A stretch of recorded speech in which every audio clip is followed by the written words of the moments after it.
And as soon as I started the podcast, my mic muted. You're Anyway, using the wrong mic, I think, right now. Am I? That or low bandwidth. This is a great start. I moved I moved my laptop. Hold on. Here, I'll intro it for Brett. Welcome mute. to the OCA Podcast. I am the anime collector, and this is my co-host Don Jobo Augie and FDDNM. Yes, always. Be sure to subscribe to my YouTube channel if you like this content, and be sure to check out my Patreon and OCA Podcast's Patreon if you would like to support us and what we do. Because this podcast is going on the fritz. Yeah. Okay. If you see us on the streets, give us free burritos. Darn it. As soon as the podcast was about to start, we were trying to get Augie's webcam to not have him like at the very bottom of the screen feeling like, and I was trying to show by changing my angle to give him an idea of what FDD was asking him to do, and in doing so I had to move my laptop and it unplugged the microphone right as I hit start. Anyway, so this is going to be a shorter podcast for a lot of reasons, namely I've got a lot of work to do, but also FDDNM it has what might be the worst connection we've ever had. In fact, I heard parts of the intro while I was changing the settings over. I hope that you guys heard it. Anyway, so let me go ahead and get started with... Oh, you added the Goku Macy's Day. I already have that in the... Oh. I'm slow on the news, as you can tell. Premier fan badges are still not available. And I guess Augie wants to talk about the Goku Macy's Thanksgiving Day Parade float.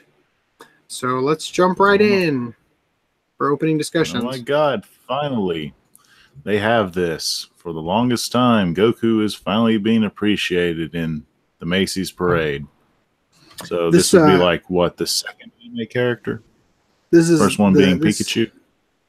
This Castlevania guy he's not too pleased. Fabio is angry you don't believe it's butter. Okay. So if you actually watch the video, it's kind of cool that they show the sculpting process and they work their way into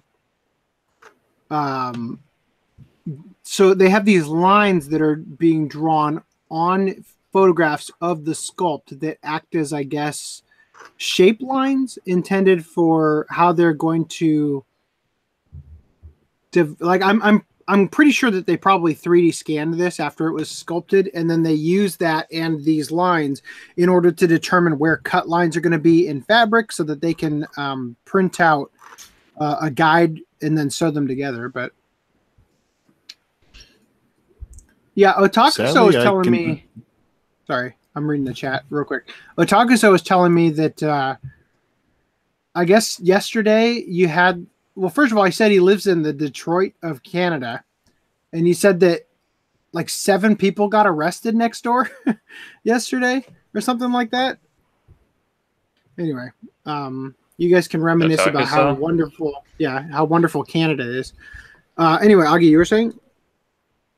It would be more ideal if they used Goku's traditional look. However, with his hair being all pointed out every which jagged way, they probably want to go with the Super Saiyan form because it's much more at a point instead of all over the place for photography. I agree. It'll be more aerodynamic this way. Not a fan of Super Saiyan blue, but I don't know. I mean, I guess it's kind of cool that they're doing this. And there might be 8 people in the United States who would see Goku in any form and not know who he is. It's just one of those things where it's permeated. It's like Pikachu. Like, you cannot not know who Pikachu is by now. You know what I mean? Oh, yeah. You mean it's basically a household name? Yeah. So let's... Can you imagine? good. Can you imagine like taking a picture of this and putting it back like when you was in when Dragon Ball Z was airing on Toonami? How many people might believe that or think it would be fake because his hair is blue? What's this bootleg balloon? I don't know. I'm done with this conversation. Let's move on to pickups. This right. conversation isn't going anywhere. This is our pre-podcast. For some reason, we don't know how to move on and want to continue to make conversation about uninteresting topics. Phenomenon. Anyway, let's go on to pickups. So, do you guys have anything? I got stuff, but do y'all want to go first? Yeah, I'll go first since I shared it on Twitter. So, because I want this podcast to go short, I'm not going to go into any detail on this. But I recently watched Blood Plus. Finally, actually sat through the whole thing. If you have looked at my Twitter, you may have noticed I've watched about 8 shows the last 2 weeks. So I got the Blood Plus manga here. I wanted to check out the original source material for it, which is something I rarely do. And because it has appeared to have gone out of print, I bought Blood Sea: The Last Arc. Now, I want you to notice this horrible, awful slipcover damage. You see all that gore? Oh, yeah. It's even gorier than the show I itself. see pixels. Yeah, to which I tweeted out that if I ever meet Jeff Bezos, I'm going to shove a bubble mailer in his ass. But I've already ordered a replacement and everything. So I think those are all my pickups. I'm surprised these actually got here today because that Blood Plus manga wasn't supposed to get here till like next week. Anyway, so other pickups, guys. Let's keep this moving. All right, so I'll go first. Let's start with the Sentai cell. So first up, I got Upote, because someone said to go get it, and I got it. Up next is one I really laughed about is my mental choices are completely interfering with I can't read the rest. I'm having deja vu here. I thought you got these. What was it? Nokomo Deke, I forgot the name of the full name, but its short form is Nokame, and it has a reference to school days in one of the episodes. They like recreate a very iconic scene from it, and there might even be a boat. I can't remember. I haven't seen it. I remember watching it and laughing my butt off, but I can't remember if I finished it or not. Up next is the Book of Pantora. Ooh! Real quick, I just want to point something out real quick about the first one he showed. So when you said that, it triggered. I guess I'm always in correct Augie's the other one pronunciation mode. The other one, the first one, Upote. Yeah, so you called it Apote, which is actually how I think I used to pronounce it. But when you said that, it triggered that it's actually probably supposed to be Upote. Anyway, we're ending the room argument at that point. Some people say room, some people say room. Nobody says that. Shut up. And some Midwestern people. But if I'm still connected, Book of Bantora is out of print. Ooh. Yep. Every time I see it, like I don't really have any desire to watch it, but every time I see I always feel like I'm supposed to buy it, but it's always Desert like Punk. Really expensive, and I just don't care. Oh, I don't like Desert Punk. Well, actually, I thought it was. What? Let me rephrase that. Desert Punk is really funny. The main girl that looks like the girl on the front there of Book of Bantora couldn't stand her. Yeah. Could not stand that character. She's a bitch. And up next, everyone's favorite, or at least I enjoyed it, shonen-esque adventure is Quasar. Ooh. Quasar. Oh, hell yeah. Quasar. I think it's Quasar of Stigmata, isn't it? Quasar Stigmata. Stigmata. Yes, and this is another instead of 2 different volumes, all in one volume set. That's one of 3 anime released over here that start with a Q. Oh, up next is Horizon to the Middle of Nowhere. Once again, another 2-in-1 deal. Followed by that Just is to note, the Gone. second season, the main character is naked the entire season, pretty much. Holy crap. Shane just said he picked up all 26 box sets of Bleach for $35. Said, I thought it was too good to be true, but it came in. We should talk because you should check some of those discs for 1-to-1 copies. I have a set.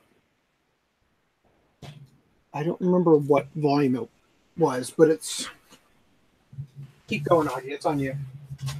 All right, so up next is volume 1 and 2 of Cluster Edge.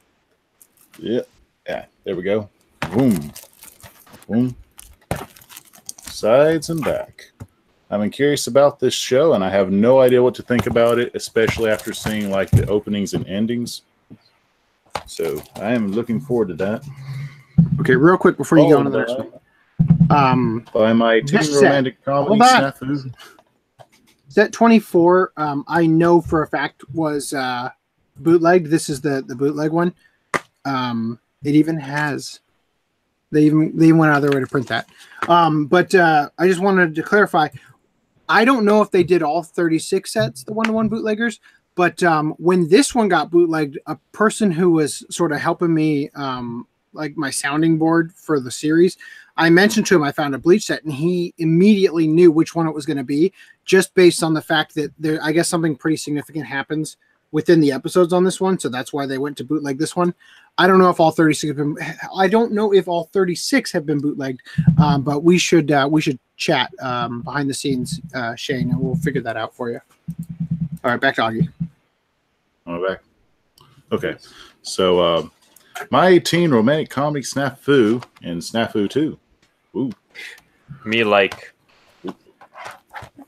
With the exception of Book of Bantora, pretty much everything that you've got. This is weird, like you were saying, it's like deja vu. I think FDDNM and I have both showed off everything except for well, I don't know, maybe you did show off Book of Bantora, FDDNM. I don't know. No, but, you're thinking of the order that you just sent off. Oh, did you just? I didn't check any of that. I just opened it and took out the one that was for me. You might have just subconsciously saw it. But it felt like my mental choices, I swear, and Upode, I swear he had, maybe it was a Blu-ray copy. I don't know. I have them. So you're probably thinking of me. Anyway, let's continue. Up next, let's take a princess, rip her out of her royalty, put her in prison, and kill dragons with Cross Ange. I really like this. Is that how it's supposed to be pronounced? I've never even seen like a thing for the show, but every time I've seen that written, I always thought it was Cross Ange. Ange? Is it? I don't know though. Did they say the name of the show in the show? I have not seen this in English yet, and I know this is a hybrid release, so I cannot wait. Okay. I hear it sucks, but I want to watch it anyway. Reese says, people don't like it because it starts with a rape scene. Are we talking about up next because the cell was so up next is one that was begging to be bought from the cell, and that's Wake Up Girls. Boom. Yeah. So if it is pronounced Onge, Reese, then that is the Japanese. Yeah. Onge. Now that's not the Japanese pronunciation. Up next is Taisho Baseball Girls. Ooh, an oldie, but I finally got it. You have Soft Penny by chance? Huh? Soft Tenny. The tennis one, I think. Oh, I don't have that one yet. I want that because of how etchy it's surprisingly is.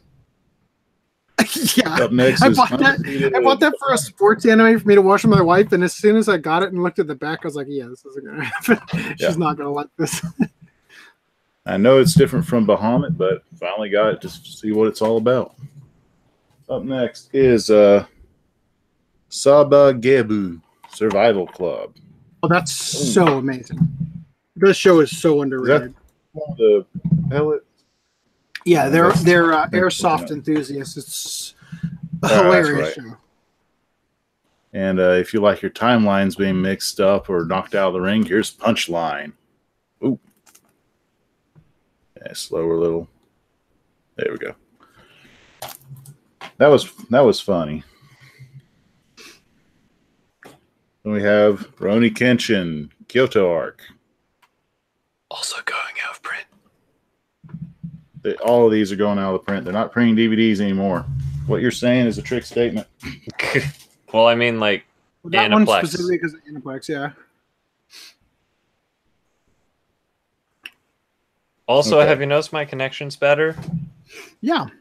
I think All it's I see because is my red. So, disc Season percentage. 1 and 2 of Knights of Sidonia. yes, Knights of Sidonia. Those include the movies too, Yes. unless the DVD only copies don't. No, But this season is 3 is They have the coming. dub? I watched Knights of Sidonia on Netflix. There's an episode where I don't know what the character is. One of the girl characters, I think she's like the main girl. She has a line where the English dub stops talking and the Japanese keeps going like an old Hong Kong dub. Wow, I thought we were past that now. It Oh, blew me away when I saw it. I was like, how did you screw this up? So up next is the Damn Ghost Banry with Golden Time. Yep. Some more deja vu here. Yep. It's not deja vu for me. I just All think, coming back to you. Well, Then we got this actually kind of makes sense because behind the scenes, Augie, FDDNM, and I sort of made a pact to try to get the same Sentai titles that we all had so that we could do watch clubs that would be more likely that you guys would also have those titles already or would be able to get them for cheap when there's sales and stuff. So this actually seems kind of like we should have seen this coming. Yeah. Up next is Tri-Age X, something I was curious about when it Is first that aired, Triage? and now I think it's triage, but Yeah. I don't know. I haven't seen. It's not hybrid, so I would not know. Well, triage is like an English word or like That's, a familiar Western That word. sounds French. that's High School of the Dead's manga artist who's now dead. Triage. In medical God. use, the assignment of degrees of urgency to wounds or illness to decide the order of treatment of a large number of patients or casualties. So, like, that's why they set up the triage tents. Yeah, triage, not Okay. triage. Up next is Battle Girls Time Paradox. I was so Ooh. underwhelmed with that show. And for some reason, the Hong Kong dub thing happens in the last episodes. Oh, really? The same thing I was just talking about with Yeah, Knights of Sidonia? I don't know why. Then following with Girls Beyond the Wasteland. Ooh. I sure am glad that I'm not in any hurry to get through this podcast. I know. Then we got a whole series of Hakyoki, which is Otome. Yep. Apparently this is like samurais meets zombies. Yeah. Yep. With an Who's Otome pronouncing game the attached to it. Habanero of the Iron Fortress. Akuoki. Yeah, I looked that one up. So I don't have season 2 on DVD, but I did order it on Blu-ray. So, meh. The hell, there's that many of them? I knew there was a lot, but not Yeah. that many. Yeah, it's one of those Shonen AI shows that's also popular in Germany. So Otome. after Cell Sentai Filmworks, I got these totally spies, but they're doing espionage because it's totally canon. That's Hanan? Type Moon, I think. Followed by So I Can't Play H.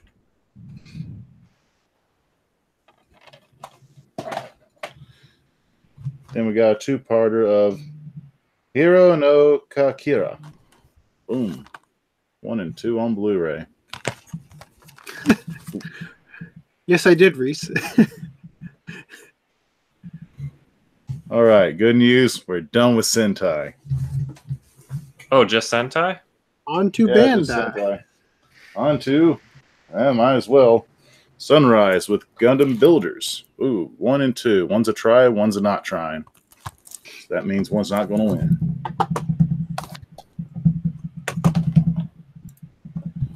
Then we get Gundam Age, Season 1, 2, and movie. Oh, yeah, the Right Stuff sale. You're right. Yep, $10 each. Spend the code, it's $10 each, minimum 5. Then we have Gundam X. Gundam Triple X.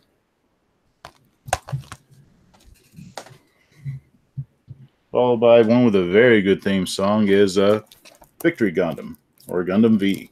Oop. Oop. Ha.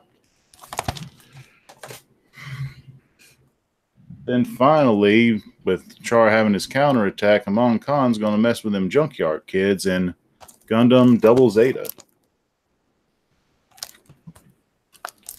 Oop. Gundam Zzz. Right on, Anthony. Then followed by Thunderbolt December Sky. So is this just a movie or is this a TV series? Yeah, when- That's the movie version of the OVA When's the other series. one gonna come out? It's already. Oh, you mean for North America? The non-import one. Okay. I have gotten tricked by them every single release. I have 2 copies of December Sky from the Japanese release, and then I pre-ordered the other one, and then I was like, no, cancel. Brad, if it's Japanese prices, it's Japanese copy. But yeah, it's probably whenever they announce their Gundam panel next. I'm glad we started early, Lance. You got to leave right at 9 at our normal start time. Or 12. Take it easy.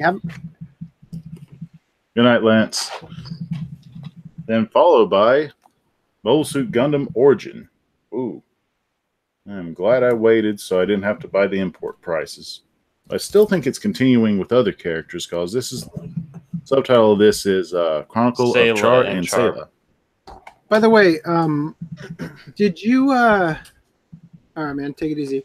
Did you see that video I sent you, the Kickstarter video? No. Good point. I'll check You that. yeah, you might want to do that because it's only got a couple hours left, and it might be like 1 hour left right now. Huh. So before I said I got Turn A Gundam 2, now I finally got the movies to go along with it. Followed by one series that people haven't had until they re-released it is Gundam Igloo. And who in the world has the original release? I do. I have 3 separate copies of the original release. Oh, now you're bragging. And They're then they're worth nothing now. Yeah. And because it was there, I finally got a Gundam Evolve. Apparently, this one's I haven't heard anything good about it. I have some pretty crazy Gundam news that I'll disclose when we get to a certain point in the podcast news. So, Brad, as much as I do want that tool, It's kind of expensive. It's Yeah. expensive, and I don't have A3 size sticker paper yet, so I don't really have a need for it. I'll just wait till the Kickstarter's over and buy it, whatever. Good news is we're past the hump because now I got Takashi Kashi Season 2. Ooh. Wait to watch this on the So not to be super cryptic to everybody else who's watching, but regarding the item I was showing you, FDDNM, I did buy it because I think it would be good to have for some projects I have to do. But I would actually like to just buy a saw that could go 45 degree and cut particle board and use that as that stuff. Okay. chipboard instead of regular chipboard because it's much sturdier. And if you can cut it at an angle like that, you can make the seams perfect. Yeah. All right. Up next, something I've been waiting 2 years for, and that's Concrete Revolution. I really enjoyed this. It's not for everyone, given because because of the whole. It tells a story, but it jumps around in the timeline quite a lot, so it might confuse and lose some people. But I enjoyed it. That in the second season had. Damn it, I forgot, but I'll get back to it. It has a dub, right? Yep. Cool. Then finally, I got a copy of Hello Kitty and another Hello Kitty. Oh no! For the love of God, how much Hello Kitty is left for you to collect? I don't know. Oh, it's the Sentai one. You saw this coming. Oh, those brand new, the Sentai Kids. Yeah. And for FDNM's sake, I finally got Bakuman, which is incomplete. Yeah, 7 Nice, this episodes warp of right dubbed here. glory. Oh, yeah. Why Hopefully 7? they finished the dub. They thought they were lucky. Yeah. And here It's is actually- a library copy of Humanity Has Declined. So, ooh, Some from the Dover Glen DVDs, County. some DVDs do this interesting thing where they, rather than encode the opening theme song for every episode, they put it on the disc once and they source it. So that's one way to save some space on a disc. Maybe that's how they got 7 on there without over-compromising. I mean, Funimation does 7 average per disc, so it's probably pretty standard. I just don't know why they released 7. It was a modern era where it's like, yeah, you do like 12 episodes per pie or whatever. Yeah. Well, but who released that? That was Media Works. Blasters? Anime Works, yeah. Yeah, Media Blasters released. It was in like Bakuman. 2011 or something. Is it I was gonna say, was it Yeah. a burn disc? Because that might explain why they. Because I think dual they did layer that at this point. burn Wait, discs. they have 2 discs for Really? 7 episodes. They have no excuse. Those are the Oh. extras. But yeah, I mean, I loved the dub that they did have on it. It's just Anime Works doing their thing. I hope when the Viz dubs it, that they get the same cast, because it's the people that did the Your Name like voices, the 2 main characters or whatever. Mitsuha and Taki. Yeah, whatever their name is, Michael something and Stephanie Oh, Shea. J. Michael Tatum. No, not J. Michael Tatum. Okay, are we ready for me? Yeah, we're ready. Wayne could all say Jonathan Taylor Thomas, but up next, one that FDNM got that I didn't is Hello. Zillion. Ooh. Yours looks like it's And after equally. that, I finally got my copy of Mob Psycho 100. No slip. But wait, there's more. Oh, We all know about Spirit of Wonder, and thanks to a lingering post, I finally got the Miss China DVD. All right. And is the that, great finale. Oh. Beat those drums. Beat those drums. One last one. One last one left. I'm gonna start putting this at the end of the podcast. For the love of God. Oh, all of Mason Ikoku. you even got Volume 8? The legend itself. Yes. Yeah, well, if it's all of them, Okay. yeah. Can we move on? Moving on. Before we're done, do you wanna like make a thumbnail face or something? Oh, with the Mason? Yeah, let's throw this in there too. I love how Augie just literally that got in there. the holy grail of anime, and we're just like, okay, can we move on? It's only the holy grail to you because you don't have it. No, because yeah. 8 is like not historically, what is the word? Notoriously expensive and stuff. Oh yeah. Anyway. I can finally post my collection on Shelf Life on ANN and not feel judged. Okay, so my turn. Yes. Okay, I'm locked in as well, right? Show 10 Eventually. things at once, please. Okay, so first we got Dagashikashi Season 2. Ooh. For the record, I got that as well because I forgot I pre-ordered it, but I didn't waste your time by showing it. Galaxy Angel Z in my land, not Z. I love how that snob says Dragon Ball Z. Because that's like the only he's exception. in Greece, right? Yeah, he's in Greece, but I mean, it's like the only exception that anyone who says Z makes is Dragon Ball Z, but he even goes Dragon Ball Z. Then we got He's not Russian. Okay, I rolled it a bit hard there, but anyway. Testament of New Devils Season 2 Limited Edition to go with my first season's Limited Edition. This was delayed, but it eventually came out. Then, now, Brad, you know I've been trying to get this for a while, but I kept on being like, it's inconvenient, or it's probably going to get a better price. Resident Evil Vendetta Steel Book Edition, the UHD, whatever. It's fancy because it has Dolby Atmos in it. And my final pickup is Sergeant Frost Seasons 2 and 3, because it turns out these are the last copies on Amazon before they were no longer available. And the prices were hiking up, so I got a good time. And yeah. Otherwise, I got like the heaviest band's latest CD. All right. And yeah, there we go. Okay. On to the news.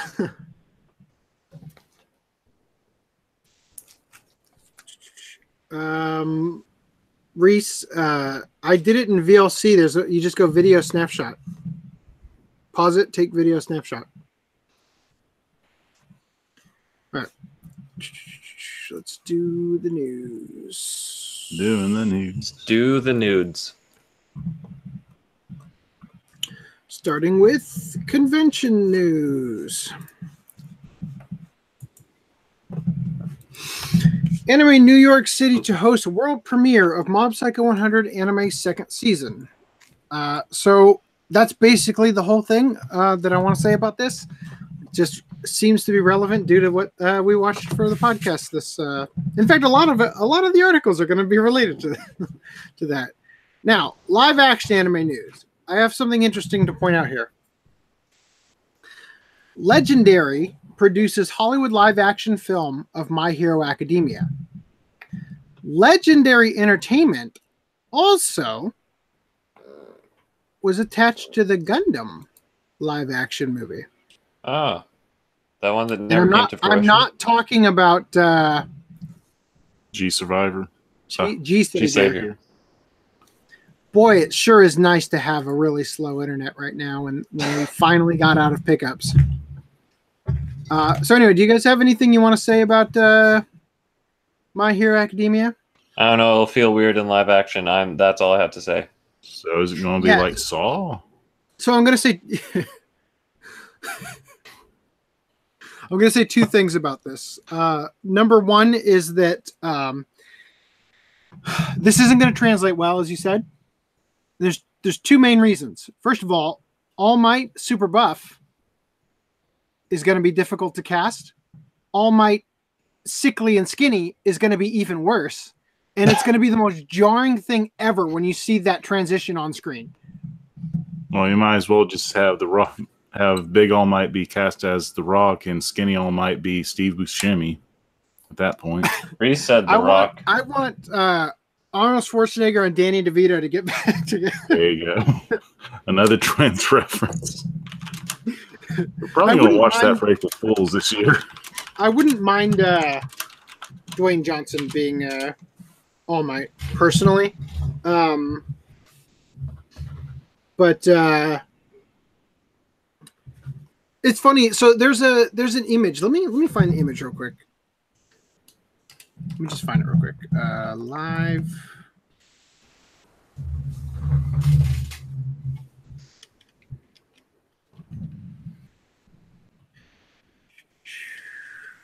One second. By the way, have you guys seen that picture somebody took or they posted where they took screen grabs of Midoriya and they added eyelashes to him? Nope. That's literally all they changed, and he immediately looks like a little girl instead of a guy. Sounds about right. Oh, Reese, just to answer your question, it was a rip. I should have clarified. A rip of the Japanese Blu-rays. Why can't my internet is so slow right now? Okay, I found it. So, for the love of God, I can't believe how slow. I'm plugged into the Ethernet right now. Are we sure that we want to explore this example further? I already got it up. I'm coming back to it. So the Gundam tab open. So this was for one of the several projects by Sunrise to commemorate the 40th anniversary of the Gundam franchise. That was, how long ago was that? Too long. That definitely wasn't G-Savior is what I'm getting at. And then the other news here, Hollywood live-action adaptation of Attack on Titan on deck from Warner Brothers. Now, this has... Warner Brothers America or Japan? Warner Brothers America. They've got the director of the 2017 remake of It, which means that tells me that they're gonna use it as a horror angle. They're gonna touch on the horror. No shonen. Of the Titans eating people and stuff. That's how they're gonna focus on it. It's gonna be like not a slasher, but like where the people are being hunted and chased down kind of thing, rather than necessarily. Yeah. It's not going to be Spider-Man, you know what I mean? So in the same way you might expect. So I think first of all, with Attack on Titan, the cast shouldn't have been Japanese for the Japanese live actions, because Mikasa's the only remaining quote unquote Oriental, as they call her in the show, and she's a half-breed, right? Yeah. And it's all based on like Germany anyway and stuff. Well, it's largely German characters, but it's European is the point, right? So I think that this is actually, I have high hopes for this. I think this could actually be really good, especially if they treat it the same sort of way that they treated It. No. I didn't see It. Edge of Tomorrow. That's just sort of my go-to approach for doing a live-action anime adaptation. The My Hero Academia is gonna be a disaster no matter what they do. Just because it's too quirky to copy. The closest thing you can do.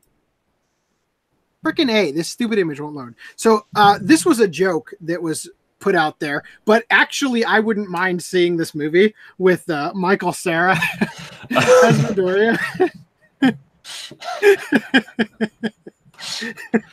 I think this would actually be really funny. Oh, go ahead.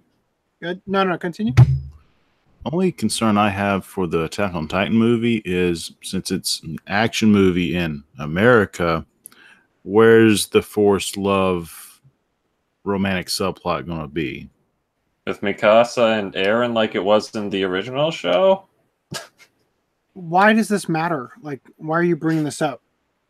Oh, you mean are you saying that you're saying that can either ruin or you're making the claim? You're making the claim that America is going to do this, but the original show didn't?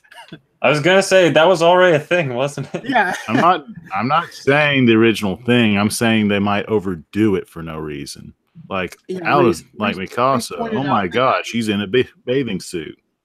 Reese pointed out that image had just a suit of armor for Ida.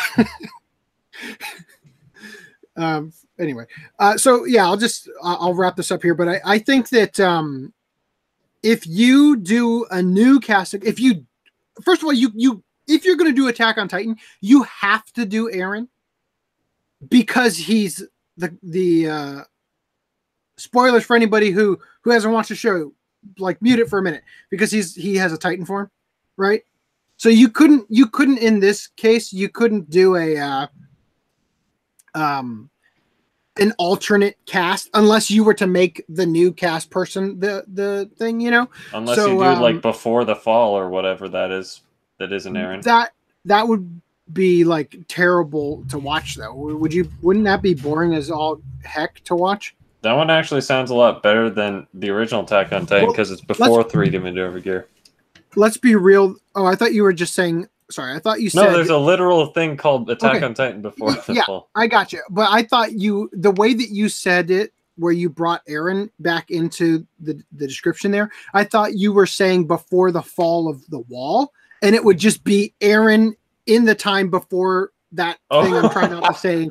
And I'm like, that would be so boring. Pre-Titans. They're gonna need like 11 actors to play Eren for the different ages they're gonna get through in the first 5 minutes of the movie. Anyway, I think we're done with this. Yeah, let's move on to Reese, I'm doxing you because you keep messaging me during this thing. Okay, streaming news. Crunchyroll and Toonami teaming up for Adult Swim programming. I knew it. I said it. Okay. All right. Oh. This is Super Toonami. This is with straight love, not trying to bash on you, Augie. But anybody could have seen this coming because in the anime industry, there are very few companies that would have teamed up with Toonami, and it just seemed like an obvious choice. So I wouldn't brag about this one. Look, I'm giving you full props for other predictions you have made, but this one I don't think you should be gloating over. I'm just thinking this is how they're going to end up getting their shows dubbed. Like Mob Psycho 100, they're going to outsource to Bang Zoom because that's what they did with the original. So the second season is going to have the same dub, but different publisher. So just in time for you guys to enjoy it on Toonami, we've watched Mob Psycho 100 for the podcast. So yeah, this is going to be on Toonami if you didn't watch it and you didn't own it, but you have Toonami. All right, theater release news. Only one thing here. Love, Chunibyo, and Other Delusions film is going to be in theaters starting tomorrow. This, unlike the other movies that we've discussed so far, is a very limited release. I only found one theater. Hold on, though. Wasn't that supposed to release this month? Like on Blu-ray? Okay, so it's getting a theatrical release just because it can. I'm just saying. So answer me this. What is the Japanese Blu-ray for the one called Love, Chunibyo, and Other Delusions Rika version? That's a movie, correct? Yes. Isn't there like 3 of them that are titled like somebody's name version? I don't think so. Unless it's all weaved into that same movie, but... Yeah, because I thought it was like a... I thought it was a... like, buy this didn't... Okay. Sorry to keep... Are you talking about like a limited edition title, like Rika version? Yeah. Didn't... when Geneon released Strawberry Marshmallow... Yeah, I would assume it's a recap with Takuso. Which one? When Geneon released Strawberry Marshmallow... Ichigo Mashimaru, I'm pretty sure that when I was deciding to buy it, I had some hesitation because several of the copies had 2 different artworks. So I think they were reversible covers. Maybe. Are you grabbing it right now? Reversible covers has a lithogram, which they had a common... Are you looking at the Sentai version? Who? Me? Yeah. I'm looking at this. I'm looking at the Geneon version. Oh, yeah. Mine's right next to me. I remember I had a hard time deciding which one to buy, so I bought these ones eventually. Let me stop sharing. Can you compare yours? These are the covers I went with. They're exactly. I think there's a cover with Miyu in a bathing suit.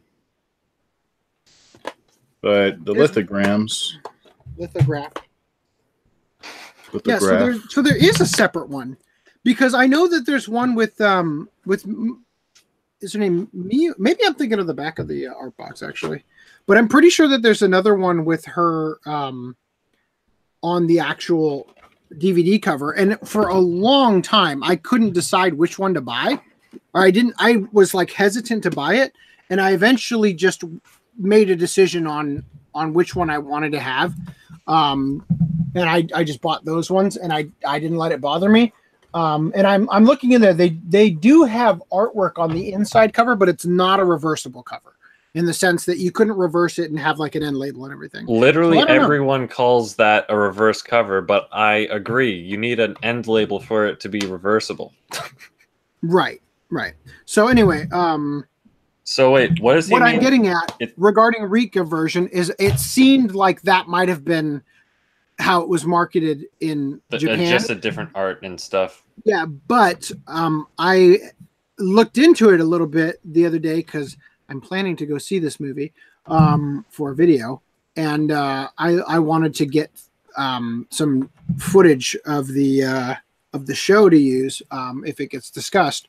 And when I looked into the Rika version, and I found out, okay, so it's a movie, and I'm like Otaku said, I'm pretty sure it's a recap movie. No. Anyway,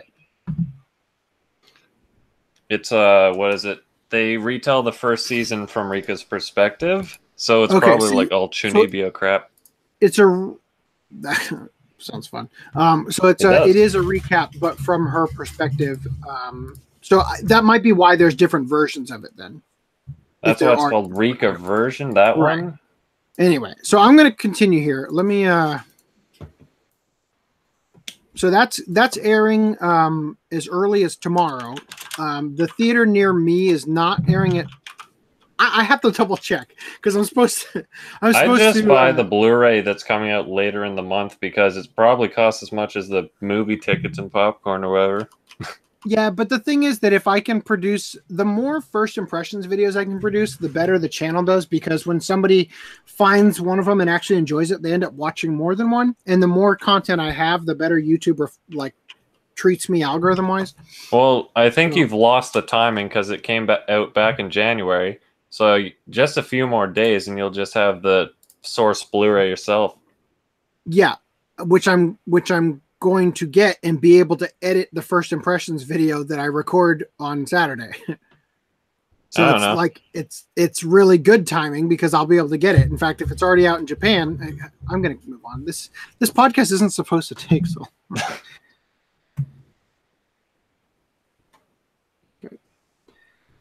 Augie, take it away. Data Live. Season 3 is coming, and along with it is another game for the series. Which I'm we will glad DAO 3 is coming. I have a thing to say if you're done with that. No, they also introduced a new character in this article. Well, I feel bad for the Japanese who have to pronounce it this way. Dato arrive. Augie, is that everything you had to say about it? Yeah, pretty much. I enjoyed the show. I was looking like a couple weeks ago on any chart or whatever for TBA, and I saw this as well. I heard season 2 sucked and ruined what the first season had, but I mean, if that is the case, I hope the third one repairs that somehow. That's all I gotta say. I don't feel like that was the case, but okay. I haven't seen it. Gone. Oh, I didn't. All right, Konosuba. Yeah.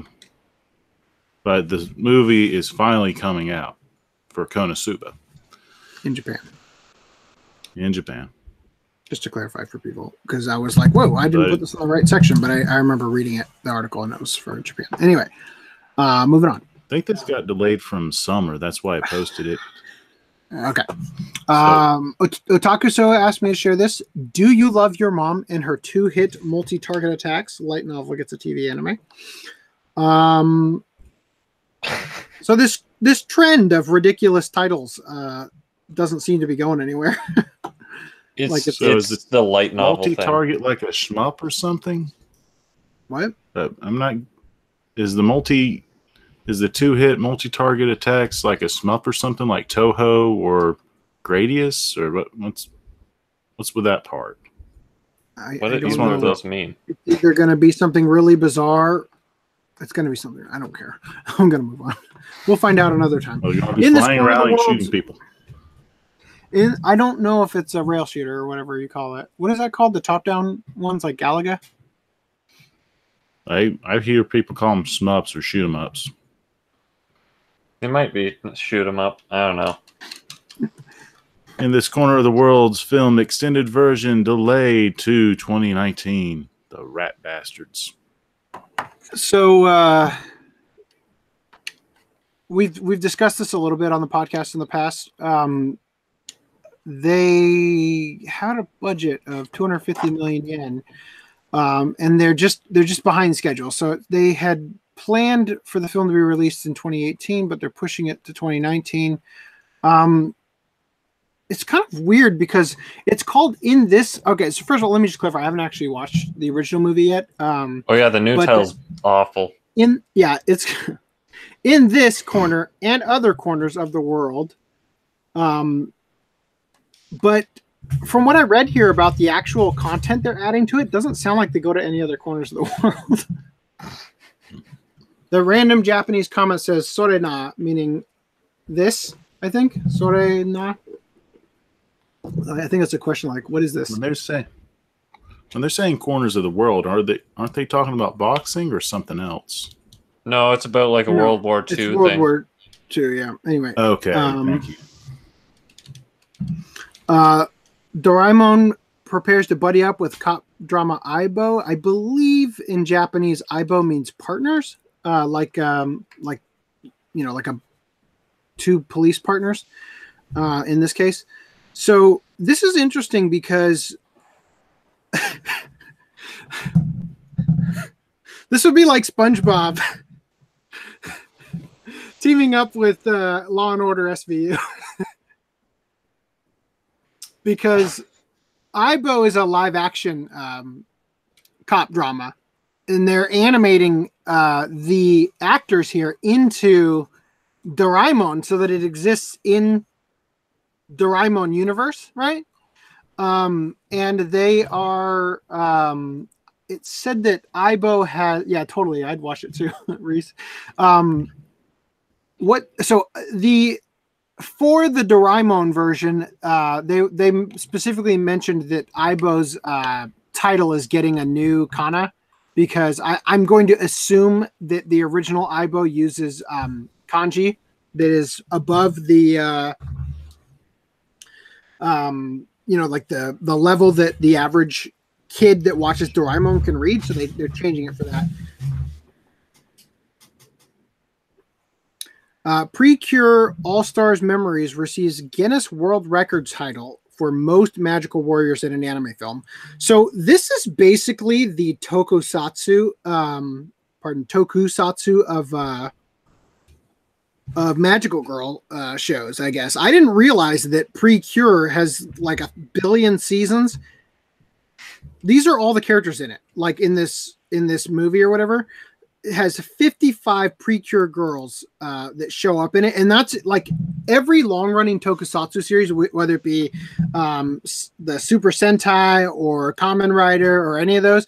At a certain point, particularly because they're all in costume and they can just keep putting anybody in the costume, they have characters from the earlier seasons just show up in an episode or in a movie or whatever to battle like the unbeatable boss, because they still exist. The seasons have just continued going. So if you look up tokusatsu stuff, you could find images like on Google of like just 50 different Kamen Rider people all standing on a cliff, like they all just sort of walk up and show up on camera.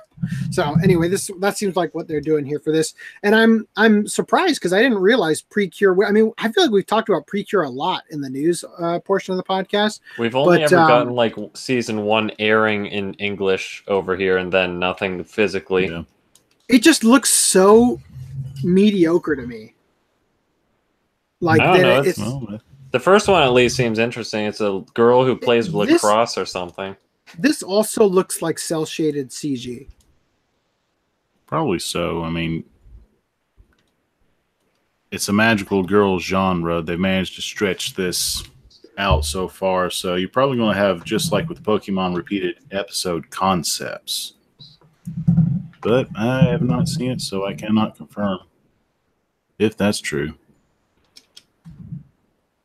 What's going on, AC? Moving on. Madhouse founder explains the reason for production halt of Satoshi Kon's Dreaming Machine film. So I'm going to summarize this by letting you guys know, obviously, Satoshi Kon has died years ago, like quite a few years ago. So didn't Madhouse go out of business? No, they made One Punch Man and stuff. Yeah, didn't yeah. Oh no, I'm thinking about how One Punch Man switched over to a different studio after season 1. Is that what happened? Yes. Yeah. I mean, it was barely even Madhouse who made the first season.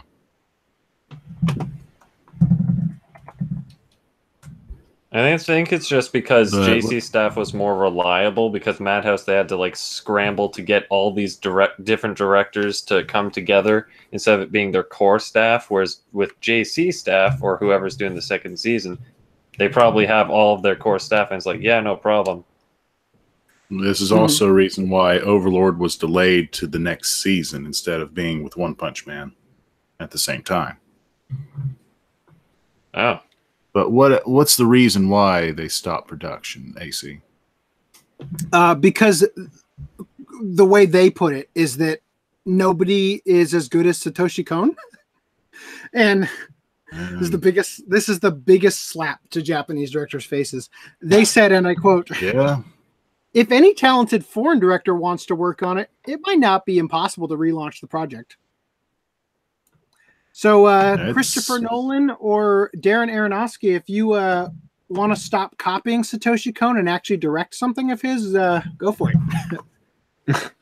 That's pretty harsh for the studio to say. Okay. Yeah, they brought on like 2 or 3 Japanese directors, and nobody's been able to finish it. Fill the role. Like nobody quote has the same ability level of ability as Satoshi Kon. I mean, whoever's determining who all you doesn't do is take the director and make them very, very depressed, and there you go.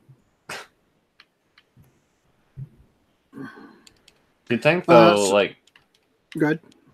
Like if they can point out, oh, you don't have the touch, then why isn't the person who's saying that go and fill the role themselves? I don't know. I couldn't tell you. So I want to clarify this. This is sort of a misleading headline. It says animated Castlevania producer adapting The Legend of Zelda. They said producer, not. What did I say?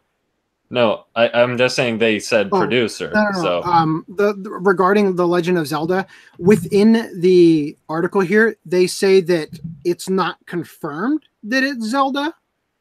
It's a speculation, and we're going to know. We'll find out what Adi Shankar is working on at 1 p.m. on November 16th, which is the day after the next podcast. Sorry, I can't keep going on the chat over here and do this at the same time. So just give me a minute. So this is like the second bit of news that has The Legend of Zelda touching Netflix. So let's see where that goes. You're right. That was actually touched on in the article about it being. There was speculation surrounding that in the past, which is why people. That's the entire reason for them putting that as the title of the article. Okay.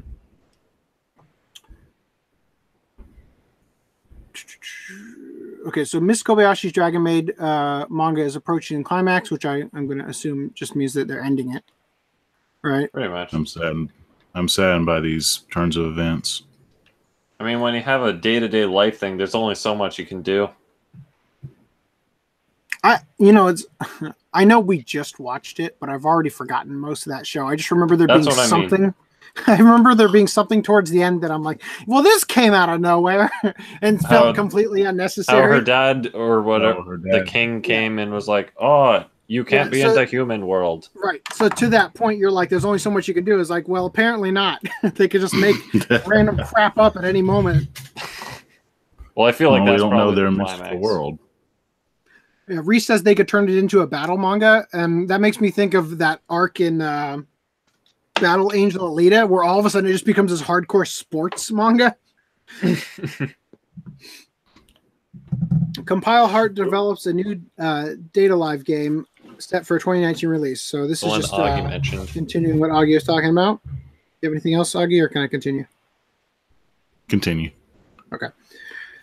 Nier Automata, the leading robo lady, is destined, quote, to be, a little pun there, in Soul Calibur 6. So, does anybody actually like Soul Calibur? I love Soul Calibur. I just have no idea what this Nier stuff is. Become the character creator, which is just making a bunch of memes. So, the thing I thought was funny about this is, okay, so see this outfit here? All right, just full disclosure, I haven't played any of the Nier games, but this is the outfit of Kaede from the first game.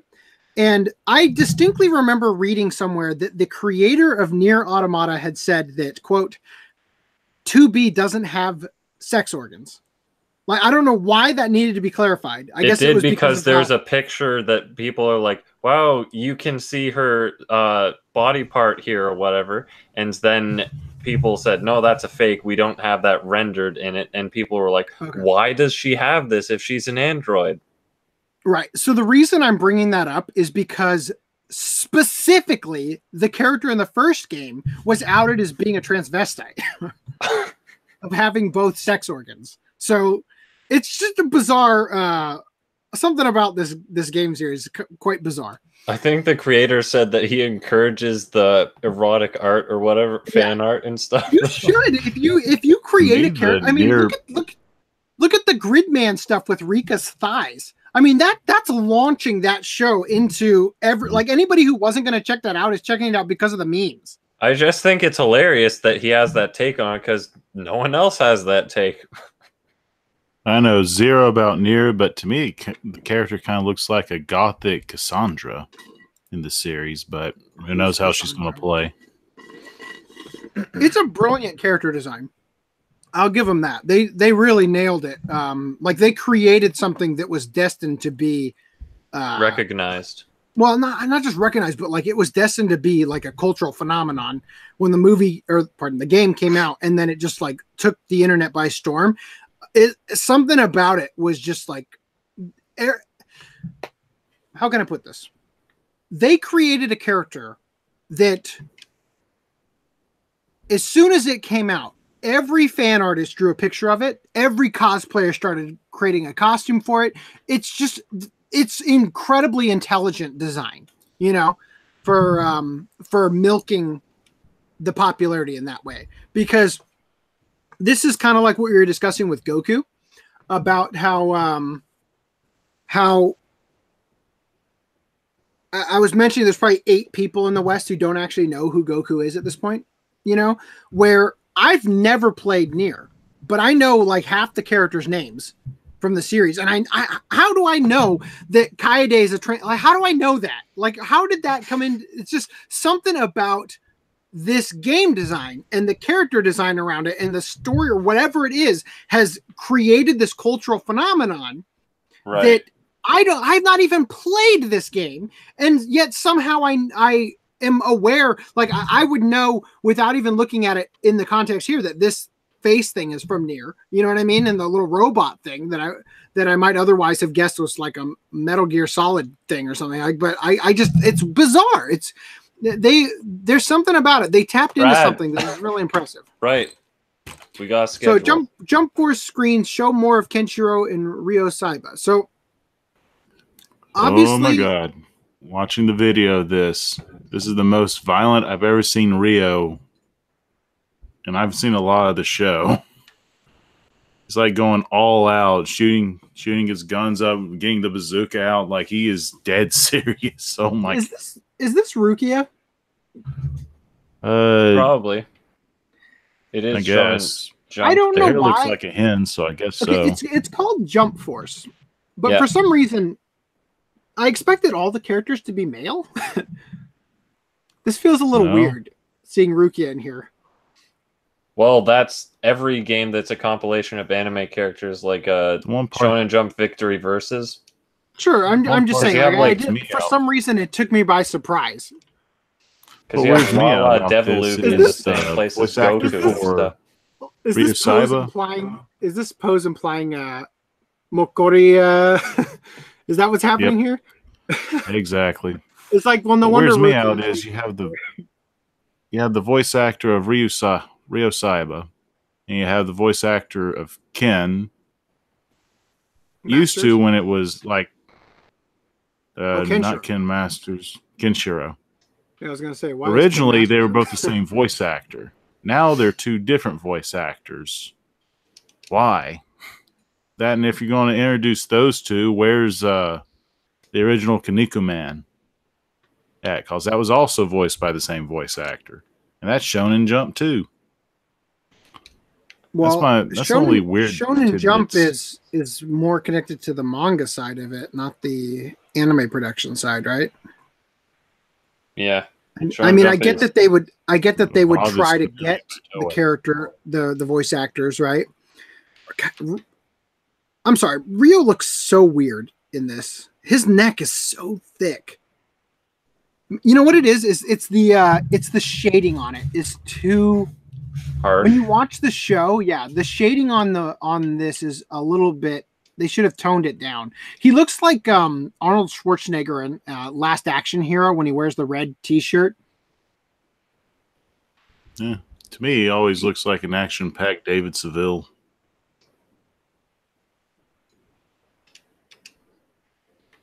Why do I feel like I should know who that is, but like nothing's coming up? Chipmunks.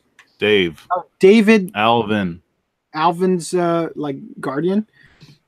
Yep. Anyway. All right. So continuing. Jump Force screens show off a new Akira Toriyama designed villain. Now, I just want to point out, this is the only point I want to make about this. Akira Toriyama, is it me or is he getting like incredibly lazy with character designs? I haven't gotten through all of Dragon Ball Super, but I feel like there's just a bunch of characters that look exactly like this, minus like the head markings. You mean just like a generic bald guy? Yeah. Or something? Well, before we continue on, how much Dragon Warrior have you played? 0? A fair amount. And he's got a great sense of design for that, from what I've seen. Yeah, but you kind of notice he... Oh, you mean like the characters all look like Dragon Ball characters that are reskinned, like how Chrono from Chrono Trigger. If you literally take the sprite and change the color, you have Gohan, Super Saiyan Gohan from the Cell Saga. Yeah. I mean, the same creator is going to manipulate what he has at hand. It just feels weird that, like, remember in Dragon Ball Z, we had, think of how different these characters are. Raditz, Vegeta, Frieza in all of his different forms, Cell in all of his different forms, the androids, Majin Buu, Garlic Jr., all these different characters that are drastically different. And then in Dragon Ball Super, and again, I haven't gotten through all of Dragon Ball Super, so I can't really speak to it. But from what I understand of the character designs of those, I don't even know the characters' names, but Hit being one of the ones that comes to mind. And I don't know who the other guy's name is. Jiren, I think his name is. They just look identical. Like I couldn't even pick them out in a lineup. Anyway, I'm going to move on. Move on. Dressing like Dante ain't cheap with this $8,600 Devil May Cry bundle. So you get a special we jacket. Let them get away with we let them get away with the Legend of the Galactic Heroes set, and look at where things have gone. Well, actually, this is for the Is this for the Japanese one? Yeah, it's only Japanese so far. Mm-hmm. I guarantee you could buy this on Etsy for like $300. Yeah, that's what everyone's saying. But there's some collector that I was going to say, does it come with all the jackets? No, you pick of one of 3. The new character V or whatever his name is the cheapest one. Dante's is the most expensive. Let's be real. Nobody actually wants this one. Yeah. Dante's look. I'm actually like really shocked looking at the guy wearing it, because this does not look like it would fit well. Like they must have. This is a figure. That's why. That's a figure, isn't it? I can't even tell. No, it couldn't be because it's not. Actually, thinking of it now, did they just like? What do they do? Do they have a bunch of pre-made different sizes of the jacket, or is it just like, yeah, it sucks for you if you don't fit it? Probably one size fits all. Yeah. After the one on Dante's motion capture. Okay, for the love of God. Are you telling me that they did the motion capture while the guy is wearing a jacket? That doesn't seem smart. Maybe I guess, it's so that they look at it for reference of how the jacket moves. Well, I really doubt that, but it might be to get the actor, like when he like needs to grab his gun to first flip away the jacket kind of thing. Like that might be a reason for it, so that it's believable, the movement that he's making. But it just seems like not a I don't know. Anyway, I'm gonna continue. Yeah, I think it's silly too. Release news. So the My Hero Academia 2 Heroes DVD Blu-ray Plus Ultra Edition jacket illustrations have been revealed. Yeah, a little $8,600 segue jacket. there. I feel like we already saw this though. Is it just this one? This is the new one, I think. So I mentioned I did a first impressions for this, but I got to wait for the Blu-ray to be released so I can get footage to cut in there. When you watch it, I just want to point out something. This character, the character design for him is terrible. Because when you see young All Might, and him, then they you look see, the same. Then you see older All Might, you like look at his hair, and then you think, okay, so this is what it looked like back then. This is what it looks like now. The villain, when the villain shows up, they show him from behind. For like the first 3 scenes you see him in, it looks exactly like it's an older version of this guy, and they're trying to bait and switch you with it. But it's not that character. Anyway. The TV anime Slayer's first 3 seasons to get a Blu-ray box release for the first time. I'm hype about this, and hopefully Funimation re-releases it for the first time in ages. That would be nice. There's one guy that works with Discotheque Media. You have the Savakis guy, Mike Toole. This is one of the shows that he really wants to either see a remaster or get a remaster. Don't quote me verbatim on that, but I know it's on his top wish list items. I wonder why. What's her name? Lena. Lena. That's what I was going to say. Rena. No. I wonder why Lena decided to wear a bra in the 2nd and 3rd season. Well, I'm hype about this just because. Remember, she doesn't have breasts. The OVA and movie collection, I found out that it had a Blu-ray already released like years ago, just because I previewed the aspect ratio on the copies I got, and I'm like, oh, this one's like double letterboxed. Is there a Blu-ray of this somewhere that I can like? When you say double letterboxed, do you mean window boxed?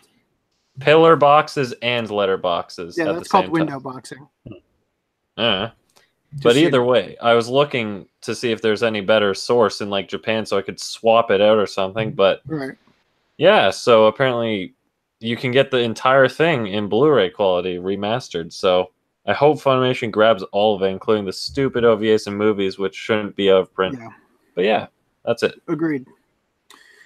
All right. Yeah. So we talked about this briefly in another podcast. I just wanted to point out that the actual design for it is out. Now, this is what's weird. So on the thing here, see standard and deluxe, right? Now, granted, this is the reverse spine. Like, obviously, they wouldn't show it to us from the back. They're just like, they're symmetry, right? Yeah. For the angling. This is released by Shout Factory. This end label is only in Japanese. Well, it could be like JoJo, how it had a really bad end label, and then when it came out, it was a different end label. Well, like I said, this is the part that goes into the bookcase. So maybe on the other side, it has it in English. I got to say, though, this doesn't look like Danny's finally getting back to you on that question. FDDNM. I hope this isn't one of those that's kind of like the Blood Trinity, where you have the full box, but it has a top that you have to pop out. Trinity Blood, you mean? No, Blood Plus. Wait, what? It doesn't. No, he's talking about Trinity Blood. It has a box with a cut that's a slant, so you have to lift it up. It's kind of Blood Plus actually has that too. That's a good point. Blood Plus has that too. Where you have to lift it off and then. The Rurouni Kenshin premium sets for the U.S. release has that too, but no, the premium sets open a different way, but I get what you mean. Anyway, it doesn't look like it. I mean, oh, you mean because there's no way to like open it on this side. So it looks kind of like a slip cover. I don't see. I'm gonna guess this is. I'm gonna guess it's a slip cover. Anyway, I'm gonna move on. Made in Japan cancels the SD Space Runaway Ideon Blu-ray because they're planning an actual HD release. I was about to be disappointed. Yeah, I'm cool with this. And they finally listened to people, so that's why they decided to do it. Remasters of old series in the 80s look amazing. Amazing, yeah. 90s ones too. The coloring is incredible. Right, just like any what is it, film grain series that gets a proper remaster. I was looking at the Blu-ray rip that I got for the Blu-ray of Escaflowne. Just the opening shot for the theme song with Hitomi looking up at the sky. There's so much depth to that color that wasn't in the DVD release. Anyway, Blue Seed, Elemental Gallade, anime Blu-rays listed from Discotheque. Do we want to wait for the Right Stuff page or whatever? Yeah, let me pull it up. So Lishansky had said something to me about like, hey, if you do this and this, you can have an easier time getting what you need for the pre-orders. Oh yeah, Otaka, so you're right on the money. That would be awesome. But Lishansky, if you could just send me a link that we could update the thing with, that would be awesome. Boy, am I glad I stopped screen sharing right now. I didn't click hide adult before I clicked on Blu-ray DVD. Okay. All right. So let's go to Believer. Is this the Justin Bieber movie? Why would that be on there? That was a joke. Oh. Go Shogun. Oh, wait. You're on new releases. I was about to say, what the hell are you looking at? Yeah. Those pre-orders are coming right now. Yeah, I was going to say, is there a way to click on pre-orders? Okay. Go up and hit the Right Stuff main page thing again. Okay, well, let me stop screen sharing for a minute. So you just hit the Right Stuff thing? Yeah, I know. There's a separate thing for pre-order. I thought that new releases would have pre-orders included. So because pre-order doesn't have new releases on it too. Is there a way for me to just click? Maybe if I click off pre-order, it'll have pre-orders. It'll just have everything, right? Yeah, that's what I should have done. They'll have everything. I got it. You have to sort through. I got it. Because then we can see stuff that we missed. Here we go. I got it. So we've got some interesting stuff developing here regarding Maquia. Is it Maquia or Maquia? I don't know. Yeah. So finally, Lupin the Third, the Legend Ooh, of the Gold of Babylon. But that was already announced for the I know, Blu-ray we're like looking at last DVD month. releases. If somebody wants to buy this for me for my birthday, it's right around that time. So finally, God Mars. Release for Hells, God Mars. Do you want me to look at these?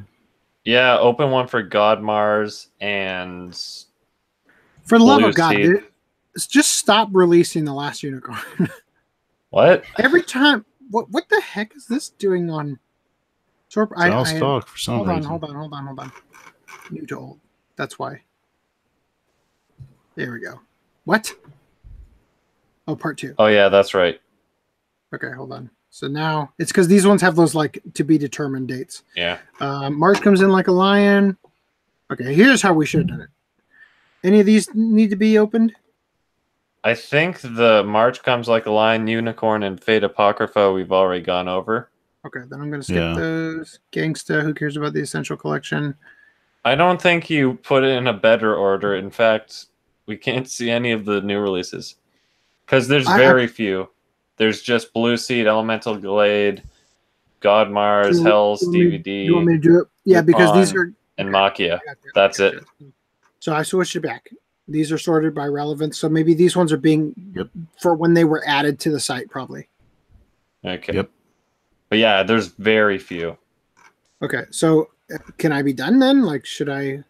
Well, yeah, we can move on to opening the things. It's just bizarre that this is popping up here. I didn't even know that was on Right Stuff. Having to reprint it.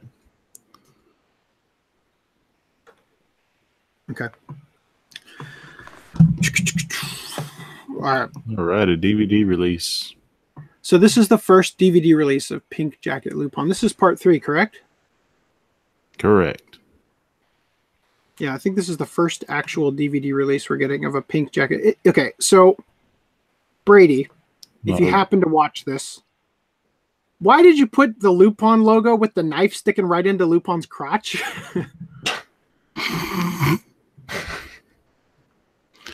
Technically, this would be the second time on DVD, the first one being red versus green. Okay. that doesn't count. we've been over this. So here's Hell's DVD My version.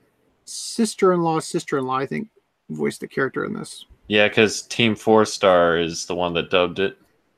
They're the one. I thought they were the ones that scripted it. Then Cadence dubbed it. Who knows? So God Mars is, as Savakis said in one of the articles, was the first SD Blu-ray. So I don't know. Oh yeah, and they changed. They changed what? They changed the artwork, as you can see. I kind of like this one more because it doesn't show its age as much as the other one. I remember seeing this like on a whole slew of stream sites like Crunchyroll, Hulu, Crunchyroll, and I've on A&N it lists some other places, and I've been wanting to watch a better version of this for a long time, just like with Karate Master and Captain Harlock having like the film grainy stream of it.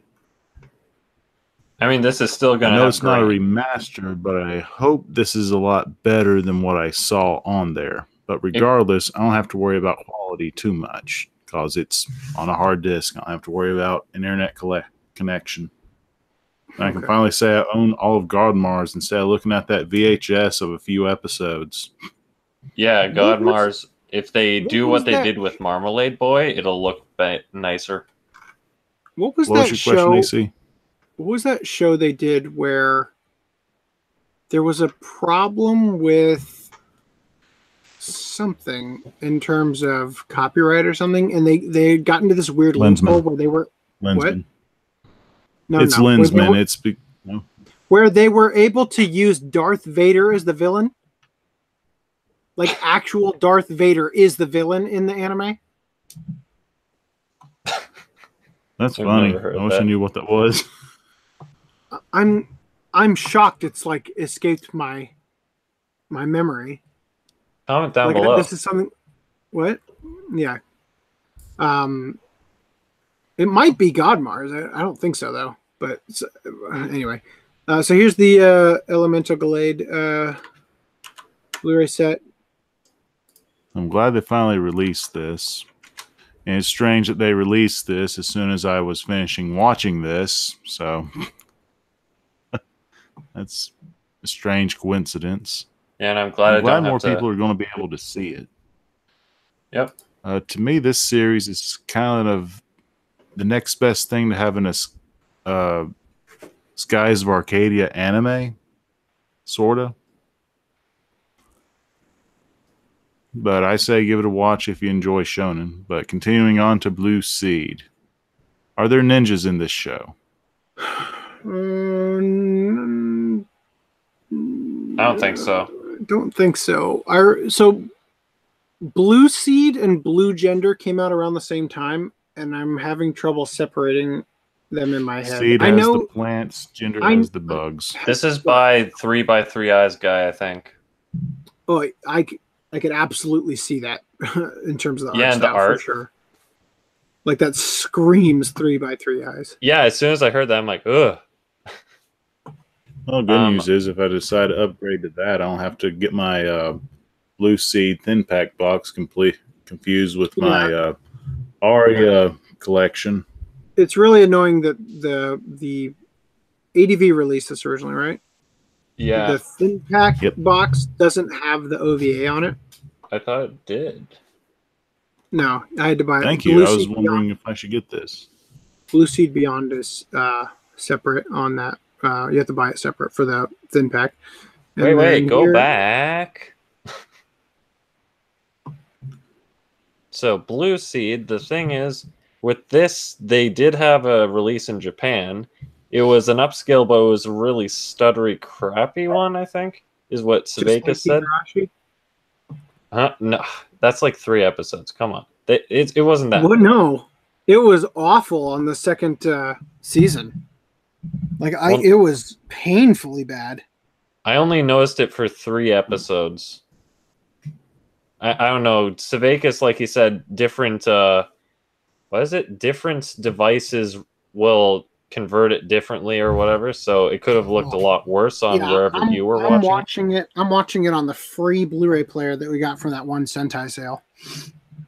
Yeah, maybe it just decoded it a lot worse on yours, but anyway, so this one stuttery whatever. So what they did, because the masters were total garbage, is they just took the ADB SD masters. Right, that's what they said, yeah. But I mean, hopefully they can do a little bit of SD magic with some filters or something. But yeah. I don't remember it looking terrible on the DVDs, but you know, you have fond memories of DVDs when well, someone said this about video games, is that like when you remember the older video games you played, you like remaster them in your head, and then when you go and see them again, you're like, ugh, that looks a lot worse. Yeah. So I'm sure we've discussed this before, but what is going on, Funimation? You put a stupid band at the top, which is totally fine, but then you don't put the Blu-ray and DVD symbol up in that little band. It's like this ugly purple bar at the top. It was like a purple bar of soap, like randomly towards the top there. To be fair, that won't matter if you have the art box. Art box, but it's kind of winking at the bar, though. Well, I mean, yeah, they don't really have the slip covers normally. Only on like Twin Star Exorcists and because it's in the box when you buy it that way. Anyway, all right, so I'm going to continue. Is that all right? Can we? Yep. So why did it take 6 months to get part 2 out? That's so strange. Probably because of the problems with part 1 that they're like, oh shit, we can't do that again. This character looks like I know it's not obviously, but kind of when I see this character, which by the way, just for the record, I haven't watched ReZero, but this character makes me think of the Kimono Friends character. The one that is male? He doesn't know that. It's a trap. Yeah, that's a male. Okay. Well, I'm referring to this character, so you know who I'm talking about. Yeah. Address the point I'm talking about. I know, I'm just pointing out. I agree with the stylistic observation, but all right, and then there's nothing else we want to look at here. Nope. We can move on, correct? All right. Yep, it's all backlog. Random merch. Put the kettle on for Ranma half tea. So I think we kind of talked about something similar to this before, but what's cool about this is that it's actually, I don't know, it's kind of neat. Not that garbage. Got these the characters are ingrained into the wood. You can see Genda and Pema form right there, then Ranma on the other side. Yes. Ranma over there. Thank you for narrating this. Yeah. All right, so I'm not really sharing these anymore because it's just a waste of time.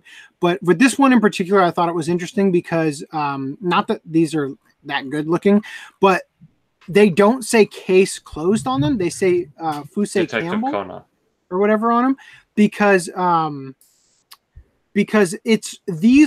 there's a fictional designer in the show, and these are like real world things of her designs. So that was kind of interesting that they're making it as if, although I don't know, it is they've got the S touching the U and the A, USA.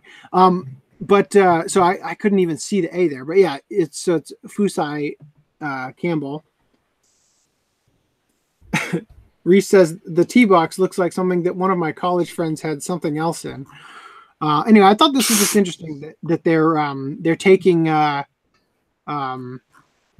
like they're bridging it, the character the designer in the show rather than just like here's something with the thing slapped on it. You know what I mean?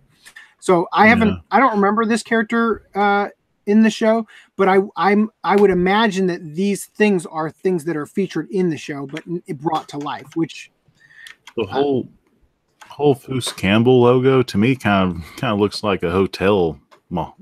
It looks like okay. I'm gonna the hand wallet I'm expecting to get soap out of.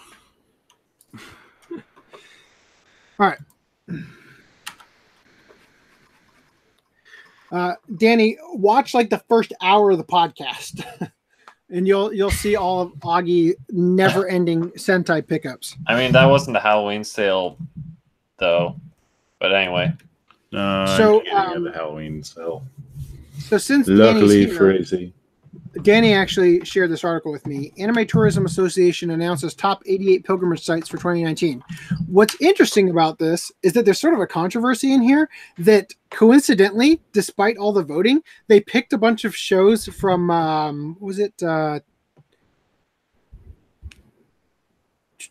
Kadokawa.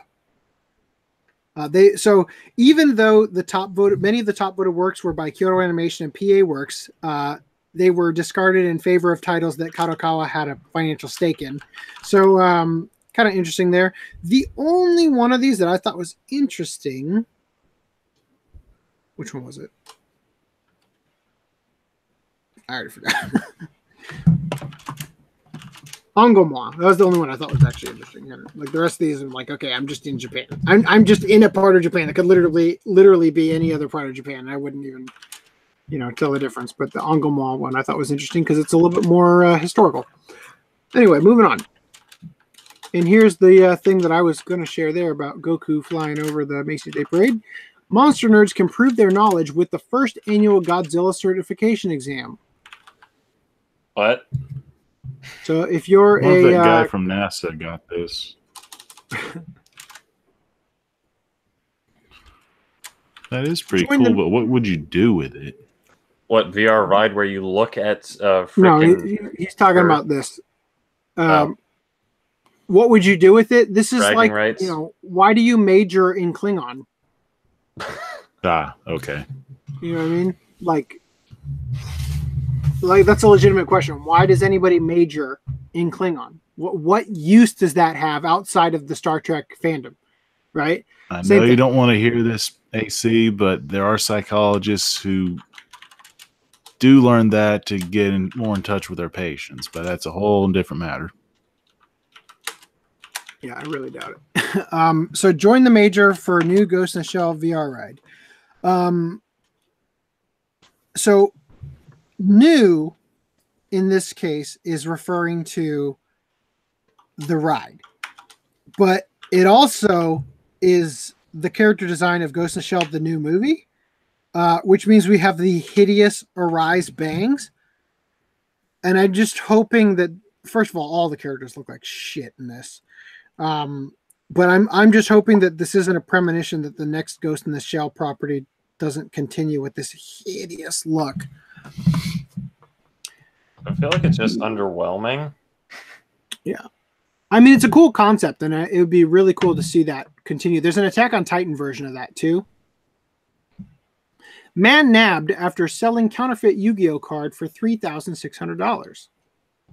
Like he had one singular card that was really expensive and rare, but fake. So they're talking about, take for instance, this version of the Blue Eyes White Dragon card, of which only one in the entire world exists. So this version of this card, only one exists. It's worth $400,000 or estimated or whatever. And it was up for sale in a card shop in Akihabara for this amount. So that doesn't necessarily mean that it's worth that. That doesn't necessarily mean that you could actually sell it for that price kind of thing.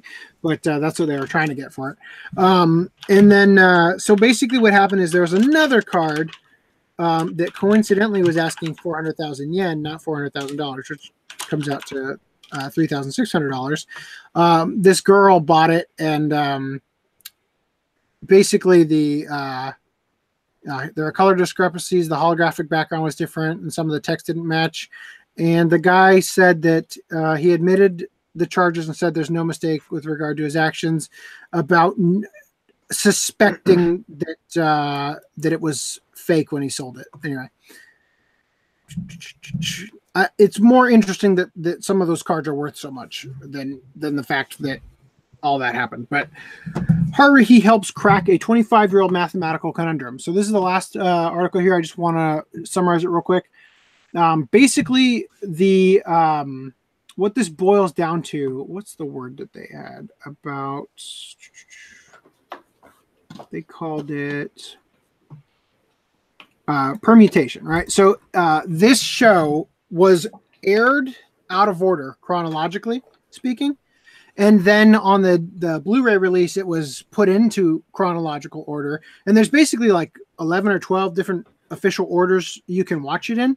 And somebody on 4chan had asked, what is the most efficient way to watch every possible order of the Melancholy of Haruhi Suzumiya's 14 episodes?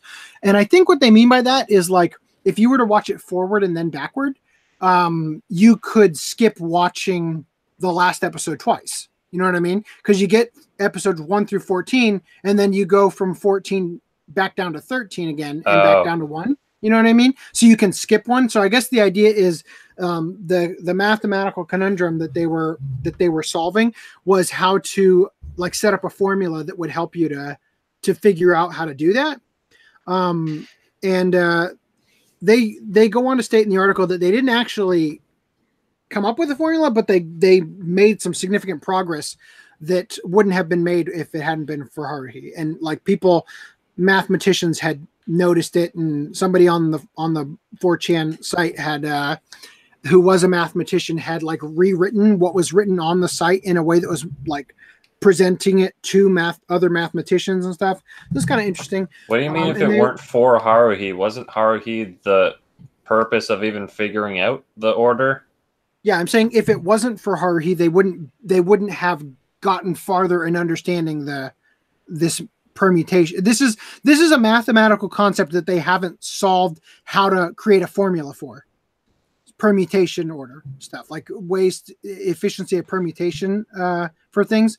And it is something that couldn't, like, the question can't be solved without using a formula. So the people on the 4chan board were coming up with ways to solve it, and they got closer to, like, they basically advanced the understanding of how you would solve the formula by creating mock-up formulas and stuff to try to sort the data and whatnot to figure out how many times you'd have to watch it and everything. And basically the number they came up with was a viewer would have to watch at least 93,384,313,611 episodes to accomplish the task.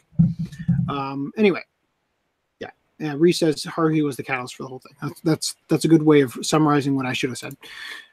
All right, so that's it for news, and it's only 10:15, so we're only 15 minutes past an hour of our normal schedule time of when the podcast would have started, which is great. Let me just grab Mob Psycho so I have something to wield around and throw it. Yeah, in. take out the spoon. Mine's unopened. There you go. That's why I was talking to Reese about Blu-ray rips. I didn't want to open mine. So we watched Mob Psycho 100. What did you guys think? Well, I rewatched it, and the first time I watched it, I was a bit surprised because I watched One Punch Man before that, and I thought, oh, this is just going to be One Punch Man with psychic powers or something, and I'm like, I don't see what they can do with it, especially with like the character designs that I saw. I'm just like, what is this? What even is it? But I was impressed when I first went away from it, and take it easy, Otakaso. And I'm going to transition into the thing that we were trying to do. Would we recommend it? Would we blah blah blah? I would recommend it. It's a pretty good watch, in my opinion. I think many people can get something out of it, if not a laugh. Yeah. I'll say this: I really enjoyed episode 1. I could barely pay attention to episode 2. I really enjoyed episode 3. I could barely pay attention to episode 4. For some reason, every other episode felt really good for a while. Like I was really enjoying what they were doing with it. And then, ironically, it goes the exact same route as One Punch Man in terms of that storyline where in One Punch Man where they're in like the villain's facility and they're like busting out or whatever. The exact same thing happens. Before we continue further, this was also a rewatch for me.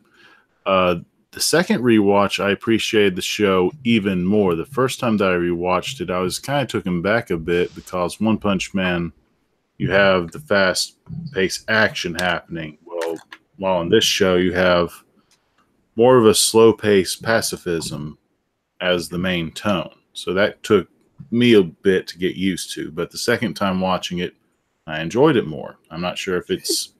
By chance, do you have a light blinking in your room, Augie? That's a fan. Oh, because that doesn't even make sense.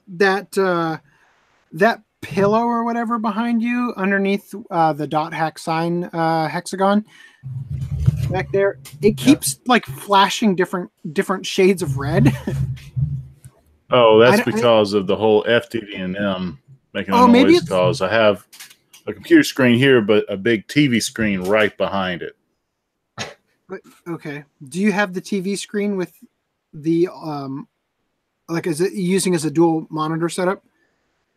Pretty much. That's so. You guys have to tell me if you guys can see it, because right now I have it clicked on just you, and it's like, this is bizarre. Yeah, that really must be what's causing it, because when I'm talking and nobody else is interrupting, it's showing. Go ahead and talk real quick. Talking. Okay, well, it's not changing. Anyway. Oh well. There was some more points. Would I recommend the show? Yes, I recommend the show. It might be a little different if you're expecting One Punch Man again. However, there, like AC has said, there are similarities involved. I think if you watch One Punch Man, you might like it more.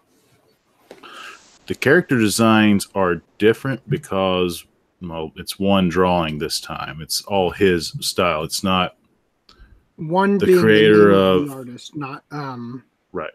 Just to clarify for anybody who didn't, like, it's not one drawing. You know, it's the person named One doing the artwork. With One Punch Man, you have the online comic that the mangaka One wrote. Then you have this one guy who also did Ice Shield 21. Ice Shield 21. When he got involved with him and amped up the art style, so that's why they look totally different. But at least essentially remade it with a new art style. He just made it more solid, because the original One Punch Man is like a 4-panel comic that it looks like it was almost drawn with by a mouse. child. Oh. But in Mob Psycho's case, he did the art and the story full bore. Yeah. So I really liked the character design for Reagan. I felt like, even though it's a much more modern show, that Reagan constantly looked like he had come straight out of like an older anime, like from the 80s or something. And I really enjoyed that. But yeah, in terms of the show, like I said, it's a laid back watch. There were some parts that were hysterical, like just plot wise, really funny. Like when he joined the Body Improvement Club because he wanted that girl to like him. That was so funny to me, like just as a concept. And then also when the timing of the story in the episodes was really bizarre. Like the episode would end at this moment, and then the very beginning of the next episode would do this thing where, like, so here's what the next episode is going to be about, and then, oh no, that's only the first 5 minutes.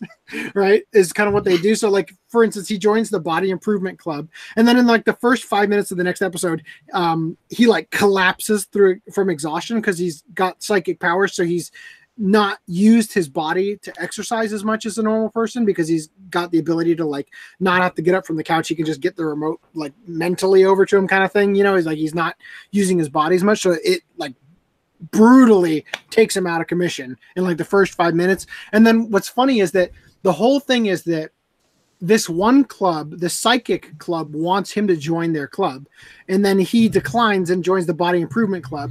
Then he fails immediately at running and whatever in the Body Improvement Club. So the leader of the Body Improvement Club takes him back to the storage room, and it just so happens that that's the psychic clubhouse room, right? And that they're just letting them use it because the Body Improvement Club does all their stuff outside, and they just use the room to store equipment. So I wouldn't say it was so funny how I wouldn't say that it just so happens that that's the room, because that was the whole point. That was like, oh, this room's going to be for the Body Improvement Club. You need to get a new club member, otherwise you're dissolved or whatever. Right, but I just thought it was funny because the way that it felt like it kept doing a bait and switch. Like so we want you to join this club. No, I'm not going to join this club. I try to do this at the beginning of the next episode. I'm back in the club room with you guys, right? So, and then it seems to you like, oh, this is how they're going to get him to actually join the club. And then he doesn't join the club. Like, it just kept being like really funny how it felt like they were really playing with, I don't want to say tropes of how storytelling was, but like they were really messing with your expectations. And it was done in a way where it's almost like they're telling you the same joke over and over again, but it just keeps getting funnier instead of getting dull. You know what I mean? Yeah, so because it happens in such quick succession in that like span of the end of that one episode and in the beginning of the next episode. I thought was clever and was really put a smile on my face. I think that's what one's the best at, being clever with some things. Yeah, he's got a. Was he's this got a good sense also of humor. made in a mangaka style? Mangaka style? You mean is there a manga? The Forkoma style? Oh, I don't know. I haven't read the manga. Because what you're describing would probably make sense if it was executed in that style. Yeah, no, there's something about that. That's like how Yotsuba works, where and that I'm gonna say something that's gonna sound a little crazy here. That is how all the funniest comics of Calvin and Hobbes work. They're a 4-panel comic. Have you noticed that? No, because I haven't read that in years. There's something about setting up the premise and the joke that can be handled in like 4 little. It's brilliant. I don't know. It's like a comedic style that not everybody can do, but it's when you can do it, it's somehow way funnier than anything else. So, but yeah, I have to give him props for that. I thought it was. I was really interested in the part where Ritsu, Mob's brother, starts becoming psychic.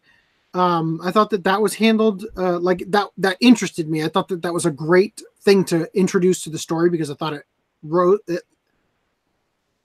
I don't want to say it raised the stakes, although it did, but it gave stakes at all. It changed the dynamic.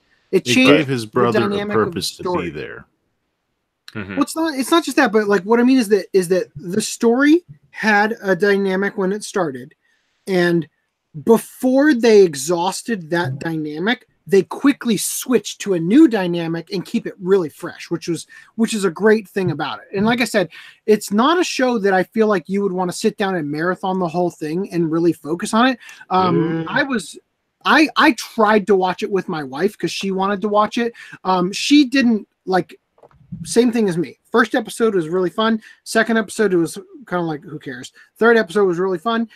For her, she sort of gave up in those early ones because it was just difficult to plan things out. So I ended up finishing it while I was working. And for me, I somehow focus better on anime when I'm multitasking than when I'm just trying to sit there and watch it.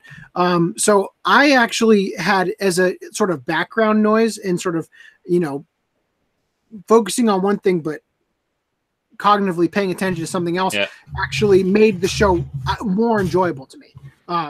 So that's what I mean when I say it's sort of a relaxed watch.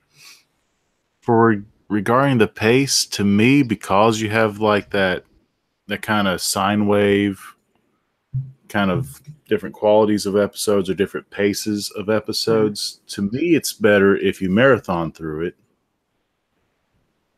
Because you have a fast pace, a slow pace. It kind of like chewing through the show. Instead of watch one, okay, it's fast, I like it. Watch the next show. Is this what I remembered? Can I also say that I absolutely hated that opening theme?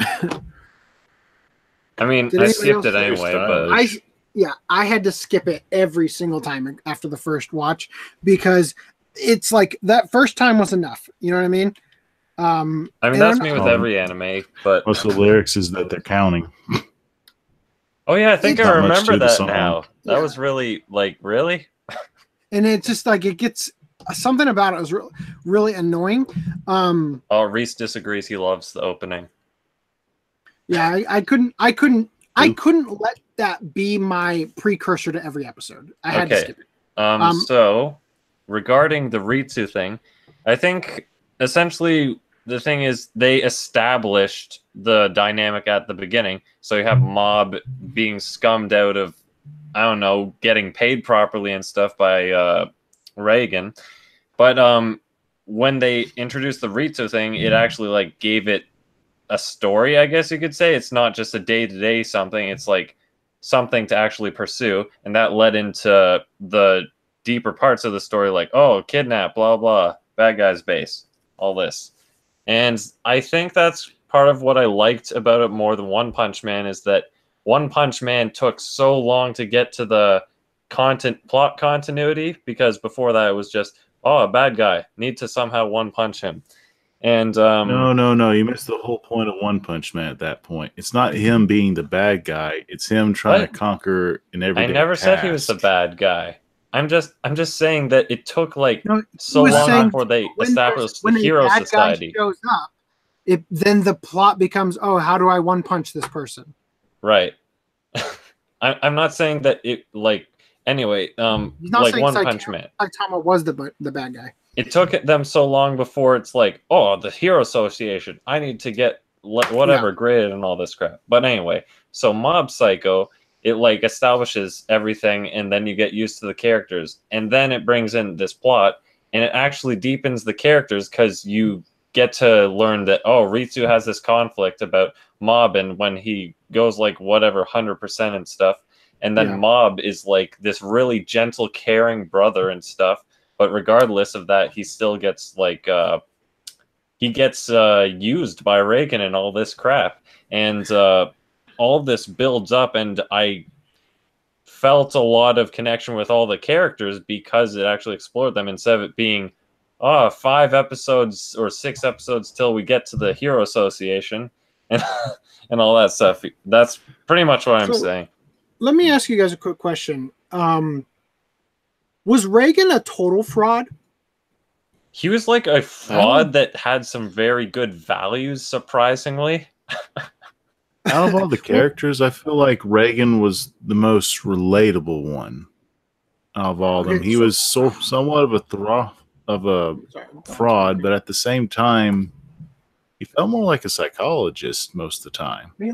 I mean, he kind of is, because that's his whole game. He's manipulating people and trying to work around doing things the legit way, which is why he has to be so psychologically like strong and good at negotiating. Well, let me clarify why I asked. It was because my introduction to the plot of this show was from that video that Mr. Nice Guy was editing for Crunchyroll, where they did the Seinfeld versus anime thing, and they the point of that game, I'm going to kill that dog, I swear, was to list out a plot premise, and the people playing the game had to say whether it was Seinfeld or anime.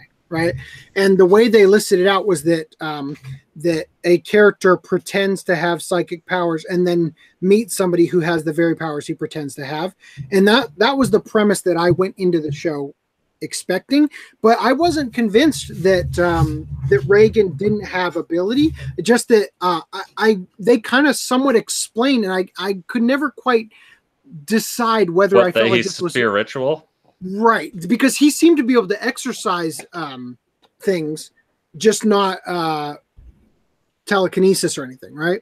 Oh no, he was a complete fraud. To answer your question, so, yeah, like so he just wiggled his way out. It's like, oh, thank God, there's not a real spirit for this lady that he was massaging or whatever, and all that stuff. But you saw that flashback when he recruited Mob. He was like pretty young, so he's been able to get away with real exorcisms for a while. But on the topic, Reese says his power is Photoshop when he erased that eyebrow. Oh, that was great as well. But on the topic of Reagan being a fraud, the thing is, I was watching this with my brother the first time, and when they were in the bad guy's base or something, when they were mentioning, oh, the boss, and everyone was all scared of him. I don't remember. The timing didn't seem as good when I watched it, rewatched it, but the timing when my brother and I were watching it, it's like, don't tell me Reagan's the boss. And you see him walk in, and they're like, oh, the boss. In the next time on thing, he's like, spoiler alert, it's me or whatever. Like like he says that in like the episode preview. No, I think it's just like, yes, that's right. I'm the boss or something. Yeah, I don't know. That's right. It's me or whatever. Yeah. But it's just, it was so perfect there because it's like, wait, he's the one that put him in danger and is trying to save him at the same time. What? But I don't know. Hey, Dakota. Did you watch it dubbed or subbed? I watched it dubbed. That Good. scene That that scene when the guy with the sword, who looked like every time you saw the guy with the sword show up on screen, he looked really intimidating. And then that part when he hits him after the pep talk with Mob, and he's toy swords. Like, oh, it really is a toy sword. That didn't hurt at all. That cracked me up so bad. Like I thought this dub in particular, like for modern dubbing standards, a lot of dubs are so good nowadays that it's like it's hard for one to stick out, but this one at the time really stuck out for me. I thought they did a fantastic job. Like Reagan in particular was so into it, and Mob, like, it's not, I wouldn't say that it's a hard role to fill because he's supposed to be like emotionless and stuff, but you know, you could hear that he was actually acting as well. Yeah, and he had that kind of, in a different way, he had that kind of voice that Rika has in Higurashi, where she's got like the Oyashiro possession voice and then also her normal like Moe voice, right? So right, yeah. Mob had his monotone voice, but then he had another voice that he would switch into. Emotional voice? Yeah. Oh, that was Chris Niosi? Yeah, okay, so Chris, interesting story.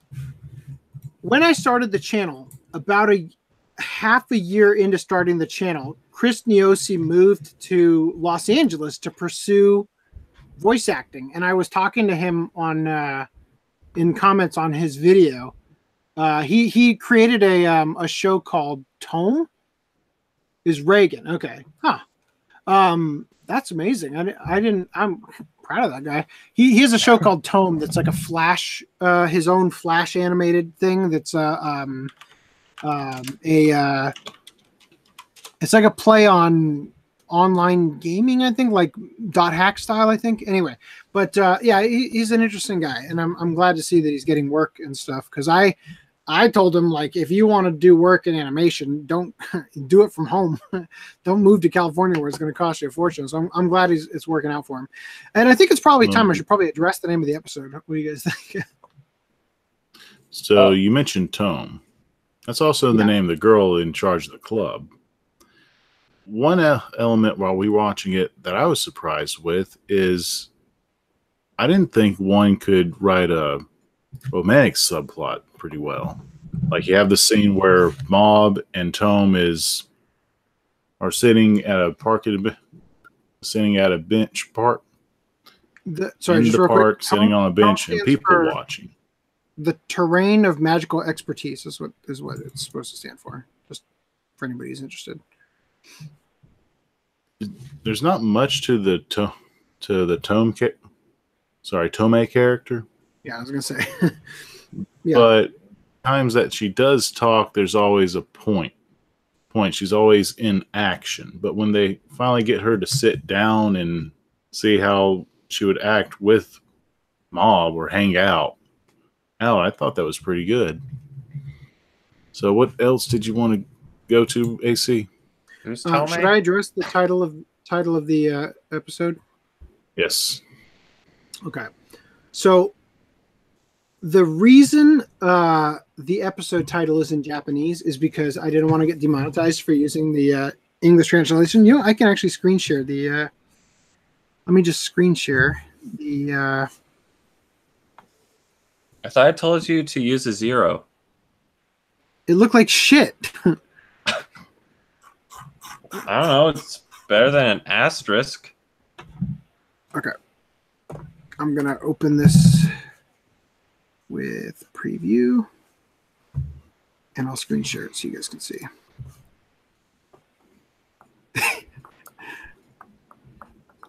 All right. Can you guys see this? Okay. So there are mini specials. 7-minute. There's 6-episode, 7-minute mini specials on the Japanese release. I don't think they're on the American one. No, it's on ours. Is it? I don't think. Did they get dubbed? No. Okay. So in this particular one, so I always just to shake things up on the podcast. When we did that one skinny, what was that one called? The Space Adventure or whatever. What was the one we watched? Solar Adventure?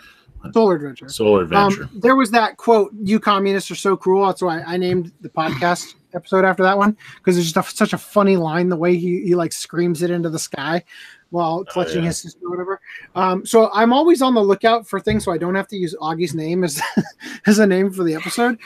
And when this came up, so what happens in this episode, with this little mini episode, first of all, they're all in like old school JRPG graphics. They're RPG Maker looking graphics. Yeah, they look like RPG Maker, right? So he's talking to this guy, and the guy, he's like he's doing the like gypsy thing where you try to, like, you're just, it's a like a, what do you call it? Fortune teller.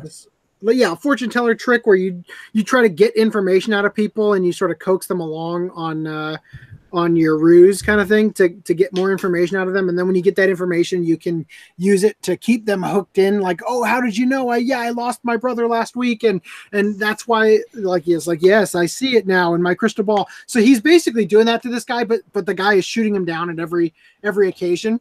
And he just keeps setting up like, oh, it must be this then, or oh, it's a random stranger on the street must have cursed you. And he's like, yeah, it feels like you're really pushing this curse thing. You're having family troubles.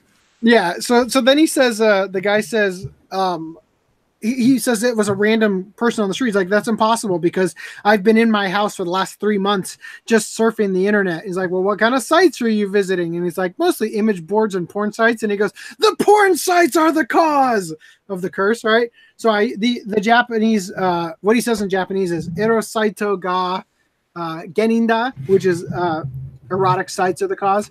So that's what the title is. Just to clarify that for you guys. I might change it later, but I didn't want to get demonetized during the time when I'm actually going to get monetization from the podcast. A quick comment on the shorts is that I only watched like 2 of them, and yeah, like Reese says, makes me wonder how that random Japanese user found us here. Yeah, I was thinking the same thing. I didn't want to say anything. Oh God. I don't know if the shorts was on here. I feel bad. They are. They're on the last disc. But the thing is that like the art style was so, because you're just sitting at pretty much a solid screen with nothing happening for the entire dialogue thing. It's like so hard to get into it, even when they say like if they had dubbed it, it would have been a lot easier to. It would have been easier, but it still wouldn't have been as entertaining, because if they animated that scene out with the porn sites thing, I would have been bawling or something. But yeah, because it was the way it was it was okay, but it wasn't that engaging. And that's half the reason I haven't finished the shorts. That's all I really have to say about it, is don't do that in the future. But guys, we haven't talked about 2 other characters, Dimple and Tenki. Don't worry. I want to talk about I want to talk about the cult, the LOL cult. Why am I forgetting this? Was that supposed to be like the Happy Science or the blue people? That one. Yeah, and then that was a good one. Yeah, that was I think episode 3. That's where like I said, it kept going back and forth with hooking you in and dropping you off and then hooking you back in. I don't remember that scene with the milk where they kept spitting the milk on Mom's face. What's going on is they're trying to get Mob to smile, but because he has psychic powers and can't be influenced, he just stays straight faced the whole time. It's have a laughing contest between 2 people. They take a sip of milk, and whoever makes the other person laugh first or whatever wins. And they were it was literally ranking commandos. Yeah, actually, you know how. So the episodes, you said episode 1's good, next is bad, yada yada. Well, I don't think that was only for the first for the first couple episodes, just for the record. Like, okay, well, I think I don't know if it kept up. I Go ahead. I didn't particularly like process it that way. That this episode in particular was boring, and this one is good, because I mean, when I was watching it, that might have been the case. I just didn't notice it because some moments did feel a bit longer than others. Like, for some reason, when I think of what's his name again, the blonde guy who gets his hair beamed off or whatever. Tinky. Oh no, it wasn't beamed off. It was knives or something. Yeah, but that guy. Like, whenever I think of his fight, I think, drag. But then when I watched it, I was like, this is fine. But I don't know. For some reason, when I think back to it, I think, that took a long time to get that over with. Okay, so that didn't have rewatchability for you, is what you're saying? I mean, it could have, but I'm having these conflicting memories on if it was good or drawn out or not. It didn't. Are you having Mandela memories, FDDNM? I didn't really care about that plot of that character fighting Mob and then like him grabbing the. Well, I think it was because it was a typical "I want to be powerful and validate my existence" thing. Yeah, there's like that. They brought up the idea of the big fish in the small pond, which is like a psychological problem people have when they come, especially from a small town where they are the smartest person in their class, and everywhere they go, they're the smartest person in their class. And then they go off to college, to like Harvard or something, and they're one of the dumbest people in their class. And it's like a shock to the system to go from being the big fish in the small pond to just another fish in the big pond. You know what I mean? And that's what they were describing about. Good. I didn't mind him being introduced this way because you see him in one extreme. Then after the conflict, you see him in a different light and how he betters himself along the way. I didn't mind that. I think that if it was... It adds more to the character, kind of like a Kaiba sort of way from Yu-Gi-Oh! The thing is, it did... Because I felt it was so straightforward, the whole, I want whatever power to be the best, blah. It felt a bit dragged out because they kept on going, no, don't tell me what to do. And it kept on going until he eventually beat him. But at the same time, because it took so long, once it was finally resolved and you saw him in that new light, as Augie said, it felt rewarding. And you're like, whoa, this guy's a changed man. And you're like happy when he's there in the base for the bad guys and stuff. Yeah. So, something that's interesting about the Japanese mindset, going from the Bushido, die with honor, to sort of the modern day mindset that you actually see pop up in anime a lot, is the idea that the Japanese value strength so much that, but it's like this bizarre thing where if you can't beat him, join him is sort of the thing. Like, it's like when you watch Dragon Ball, Vegeta becomes a good guy, Frieza becomes a good guy, Boo becomes a good guy. You know, like all these characters, Android 17 becomes, or Android 18 becomes a good guy, right? All these different things happen where they get beaten and then they join the cause of the stronger opponent, right? Yeah. And that is something that I think is very much ingrained in Japanese culture. They got decimated in World War II, and then they're one of our biggest allies. You know what I mean? Like, that's just something about, like, they're literally, it's like, I'm not advocating child abuse, but there are those times when you got to slap somebody across the face to snap them out of the stubbornness. You know what I mean? And that's kind of ingrained in Japanese culture, is that like getting beaten.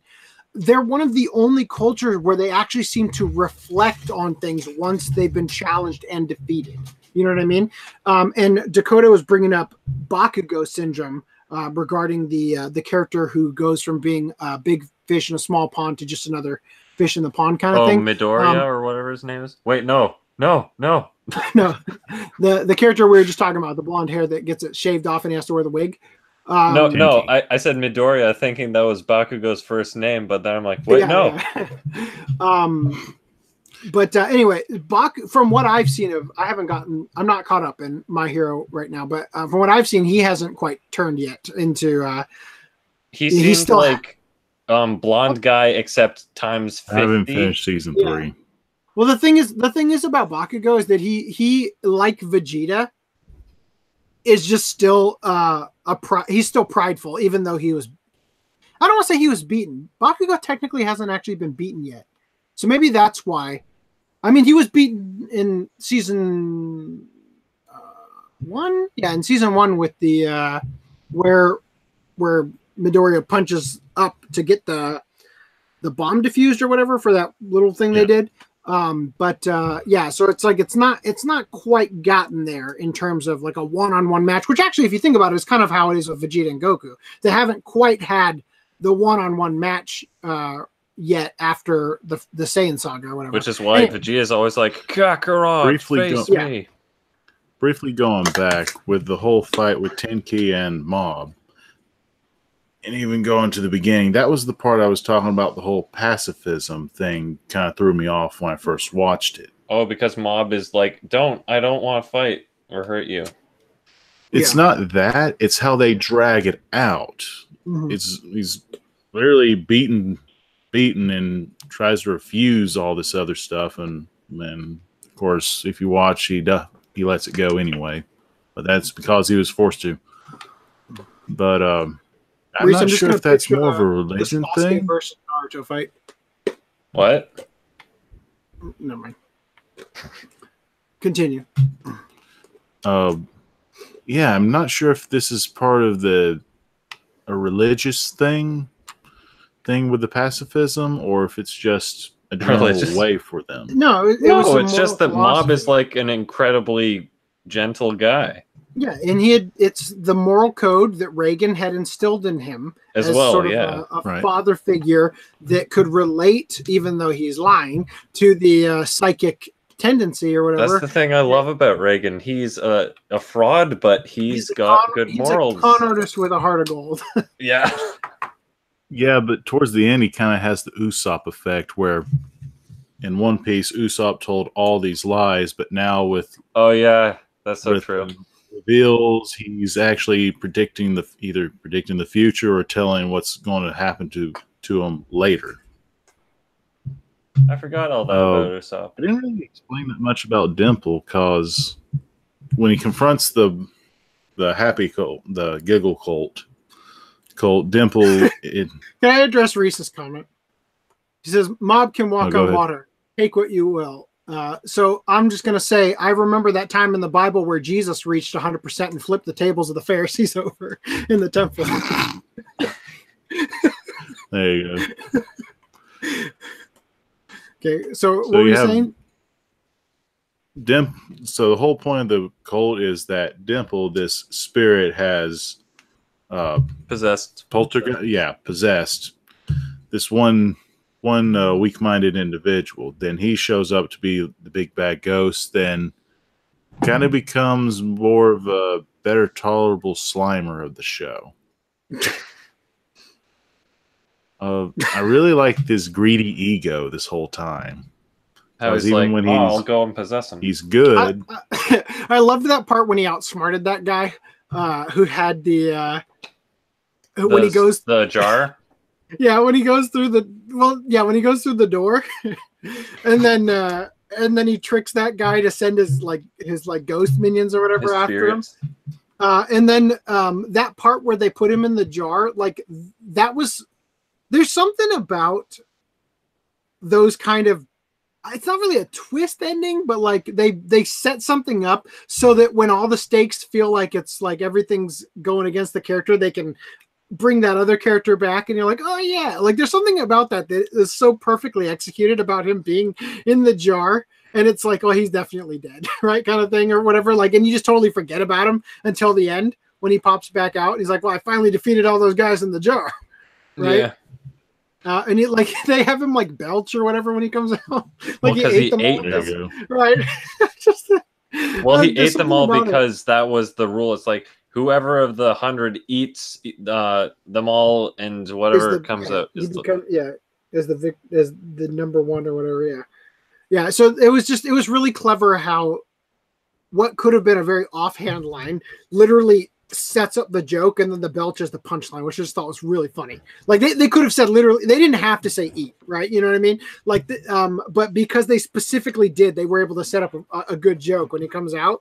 And it's like, there's this thing that comedians do where they get your brain into a certain mode of thinking. And I think that one is able to do that, the author guy, because he sets you up and then delivers the punchline in a way where the punchline is both funny and it cycles your memory back to that moment.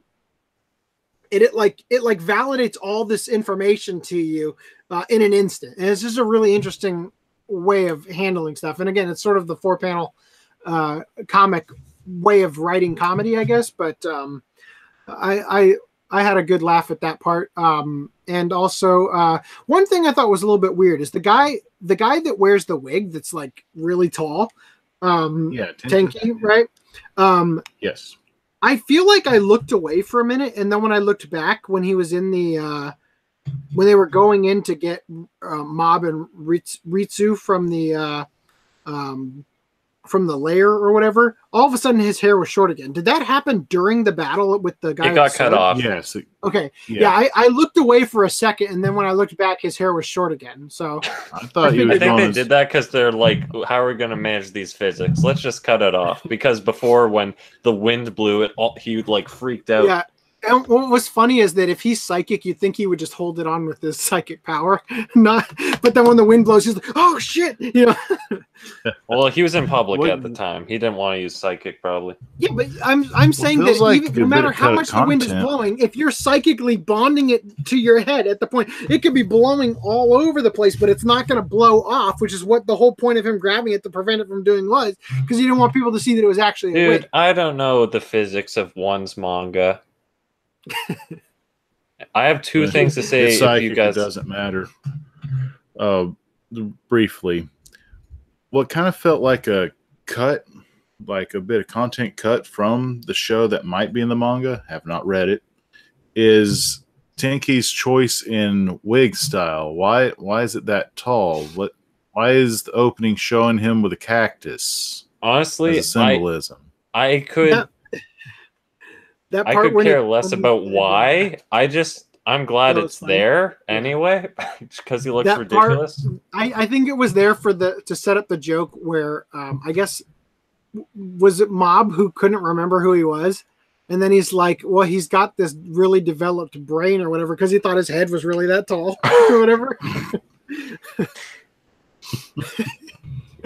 I thought that was really funny. Like, it's just a lot of clever writing.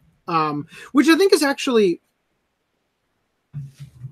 Japanese humor, and this is the 4-panel comic thing, is that some Japanese humor is very heavily gag based, and other Japanese humor is like really clever, intricate writing, you know, and sometimes it's a combination. But 4-panel comics, very much like the Calvin and Hobbes style of writing, is set up a joke and deliver it and knock it out of the park, right? And that's what they did. But again, a lot of it was it's not even a gag. It's just setting up visual things as the setup for your joke, like with the tall hair and then the line about him having this overdeveloped brain, you know, and all that. Just really unique, clever writing. That reminds me of Detroit Metal City with all those clever setups. Yeah, I just love the saying rape in like 1 second, like 8 times in 1 second or whatever. 11. Oh yeah. The whole setup and themes concept with the characters and how they react to each other. With Dimple, which kind of makes sense because he possesses people, you always see him pair up with an individual, like him and Mob, then him and Mob's brother. And towards the end, they were going to have him and, darn it, what's his name? Who? The brother? Reagan. Reagan? Raylan. Reagan. Reagan? You forgot Reagan's name? I forgot Reagan. Who? Okay, FDDNM, what did you have to say? Okay, so I have two things. My first is an opinion statement that I find Bakugo incredibly annoying and one-dimensional. My next thing is that don't you love how every single freaking the Vegeta thing you were describing, how they were an enemy before and now they're a good guy, how it's like the good guy just barely defeated this bad guy who's incredibly strong or whatever, and they're on the side now. And then as soon as they have another enemy, they're like useless and weak. And it's like, come on, why weren't you as strong as you were when you fought Goku or whatever? Hey, at least it isn't as bad as Bleach on that. So, in the one, I'm just going to defend the Dragon Ball logic real quick about. I mean, it makes sense, but I mean, I just find it. I don't know. Well, I feel like they should be much more of an asset when they acquire them.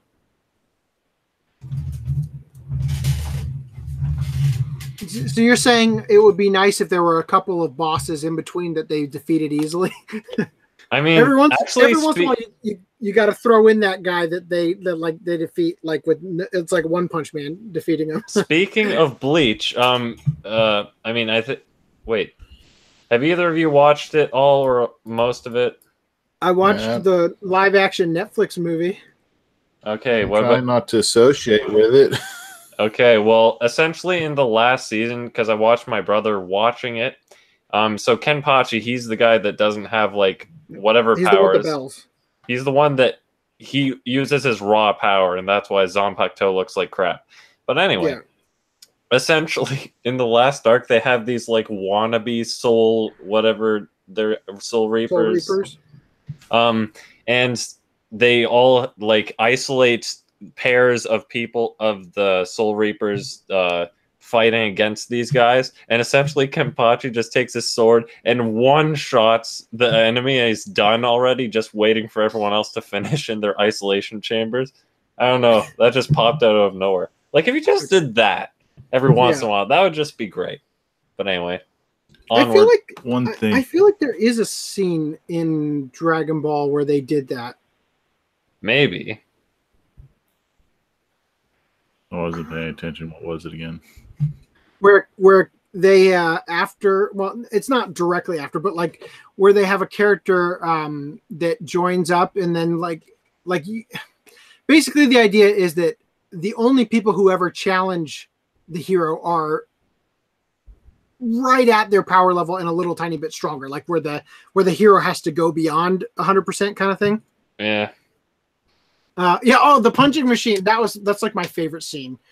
In the arc, the Majin Buu arc, when they do the tournament at the beginning, and Vegeta doesn't hold back and just completely obliterates the machine. That might be my favorite scene in all of. When Frieza comes back and Trunks defeats him in 2 seconds. That's right. Yeah. Yeah. I think they kind of do that with in Dragon Ball Super as well, when Golden Frieza shows up. And wait! Don't spoil.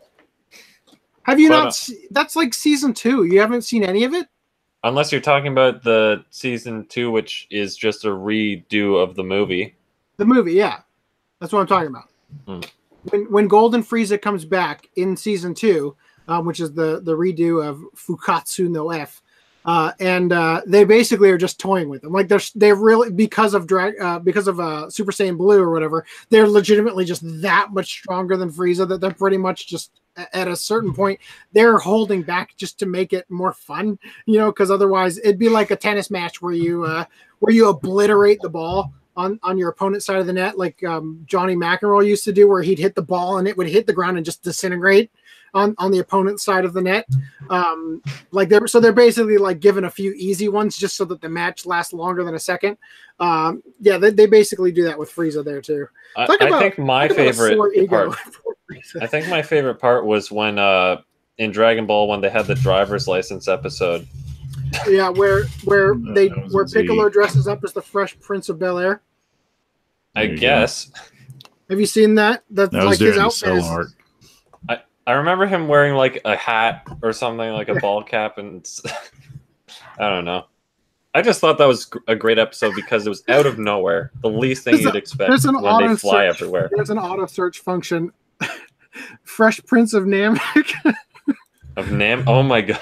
There you go. Going back to Mob, with it being about psychics, what I appreciate this show is I have a show about people who can use telekinetic powers, and it's not almost a noir. It's not the characters are suffering because they have the ability. Ability of being psychic or being shunned from everyone because they keep reading their minds. Is there such thing as a noir comedy? So essentially, what you're saying is, are those incompatible? Those exist, yeah. Do you have any examples? Kotora-san. Oh, so that's what you mean. Yeah. I haven't Damn it. it, Technically, okay, I've got one. There's one called, okay, it's not an anime. Taksakaguchi made before they made Versus, or maybe after they made Versus, he and Ryuhei Kitamura or whatever, the director who did Versus, they put together a bunch of just stupid shorts called Snot Rocket and the Super Detective. And the Super Detective ones are comedies of him as a like an old black and white, like noir style detective. So that does exist. Anyway, back to our topic at hand. But yeah, you're essentially saying it's they have the powers, but it's without some sort of drama connected to it. It's just they happen to have powers. Cursed, or they're cursed because they have it, and they're to be doomed because they have this, even though you know what my favorite part about it was? They would take advantage of it. The explanation for the powers was he was born with them, and that's all we needed. Yeah. We didn't need amnesia like Good Man. Actually, the way they handled his powers or whatever, the whole 100% of his brain type thing, I think it was handled really well because, like I said, I thought, oh, it's One Punch Man with the mind. But, yeah, because it's not like he instantly has his one punch power available. It's just, he goes Super Saiyan at a certain time. And as we saw in the end, it even went beyond Super Saiyan to like 1,000%. 1,000%, yeah. Yeah. And I mean that just allows for power creep type mechanics, but I mean I liked how they handled it.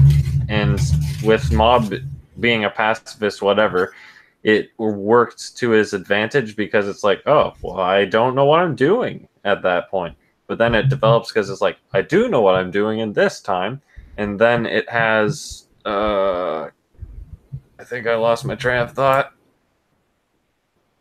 Oh, yes. I'm glad that there wasn't some stupid thing like how Reagan told him, don't use it on other humans. And then he like really quickly learned, oh, self-defense.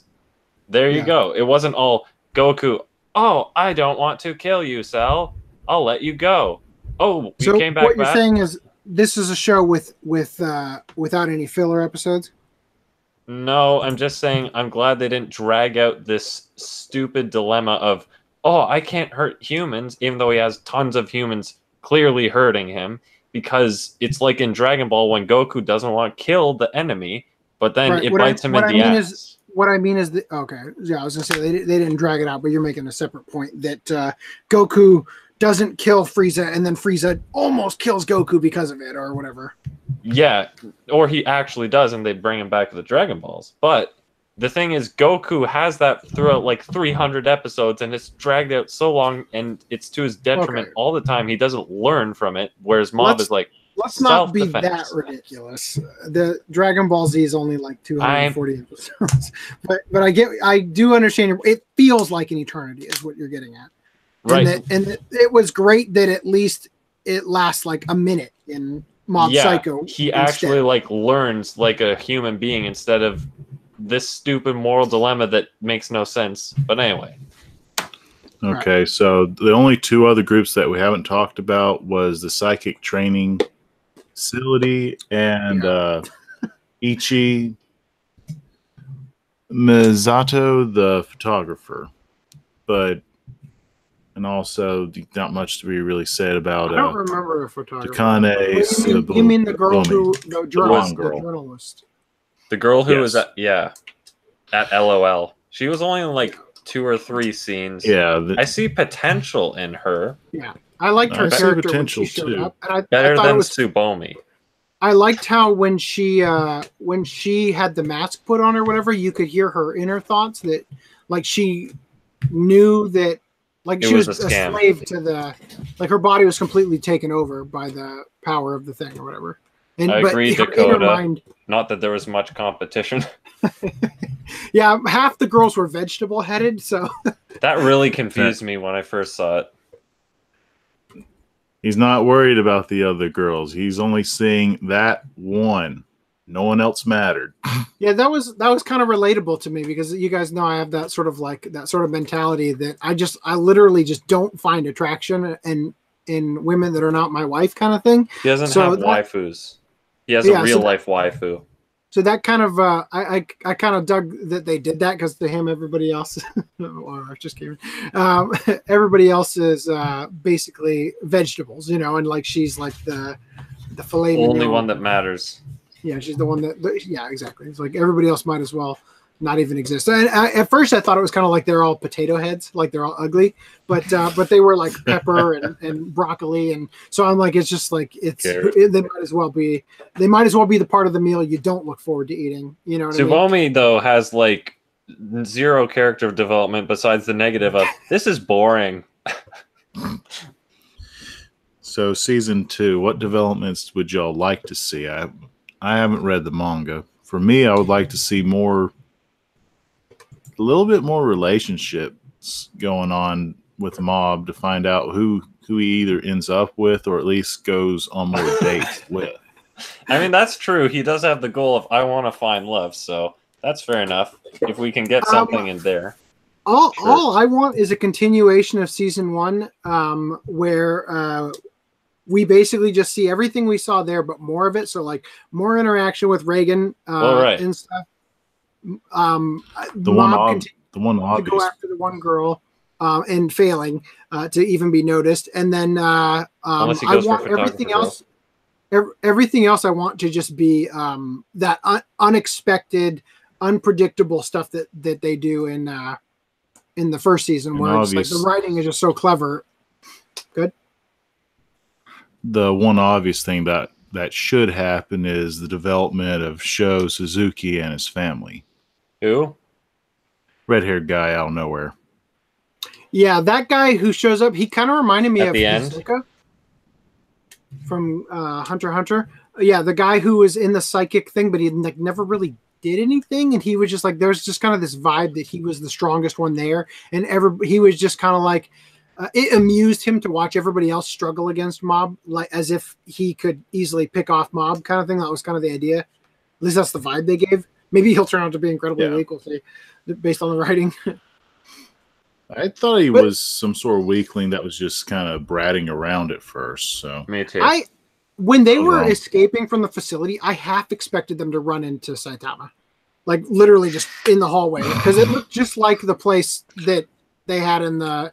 I mean, the exterior was obviously different, I think like the underground tunnels and stuff. I just thought, like, at some point they're going to run past each other. Wasn't Mob and the Lazy Club like background characters in a One Punch Man episode? It might have been. I watched One Punch Man first, so I didn't know to look for him. Yeah. Okay. Now, what I am expecting is for them to, I mean, obviously wrap up the whole plot of who is this evil organization run by and blah, blah, are they going to defeat it? And, I mean, the only other thing is, like we already said, if he pursues his goals of, like, being popular and falling in love or whatever, and hopefully getting over Tsubomi and realizing photography girl, whatever. But yeah, I mean, that's all we can really hope for. And then, like, yeah, as Dakota's saying, more exploration of what the hell his powers are and what the hell the 100% is, blah, blah, blah. A common that hasn't been said yet, but I'm not sure if you two know. The manga for this has been completed for a while. Wait, it's complete? Yeah. Wow. Yeah, because he wrote it. Because it's it was like an online comic, like One Punch Man. Is that correct? Probably so. because only one has done the only art or whatever. Right. That hasn't been remade. So when you talk about the recap special, are you talking about the Reagan OVA? That's just I'm a waiting for recap? that to get dubbed. Who's talking to what? Reese says, "Did you guys watch the recap special? It ended last year." Oh, he's talking about. I think he moved on to the manga ending last year. If there was a recap special, I familiar with won't the watch special. it because I hate recap specials. They waste my time.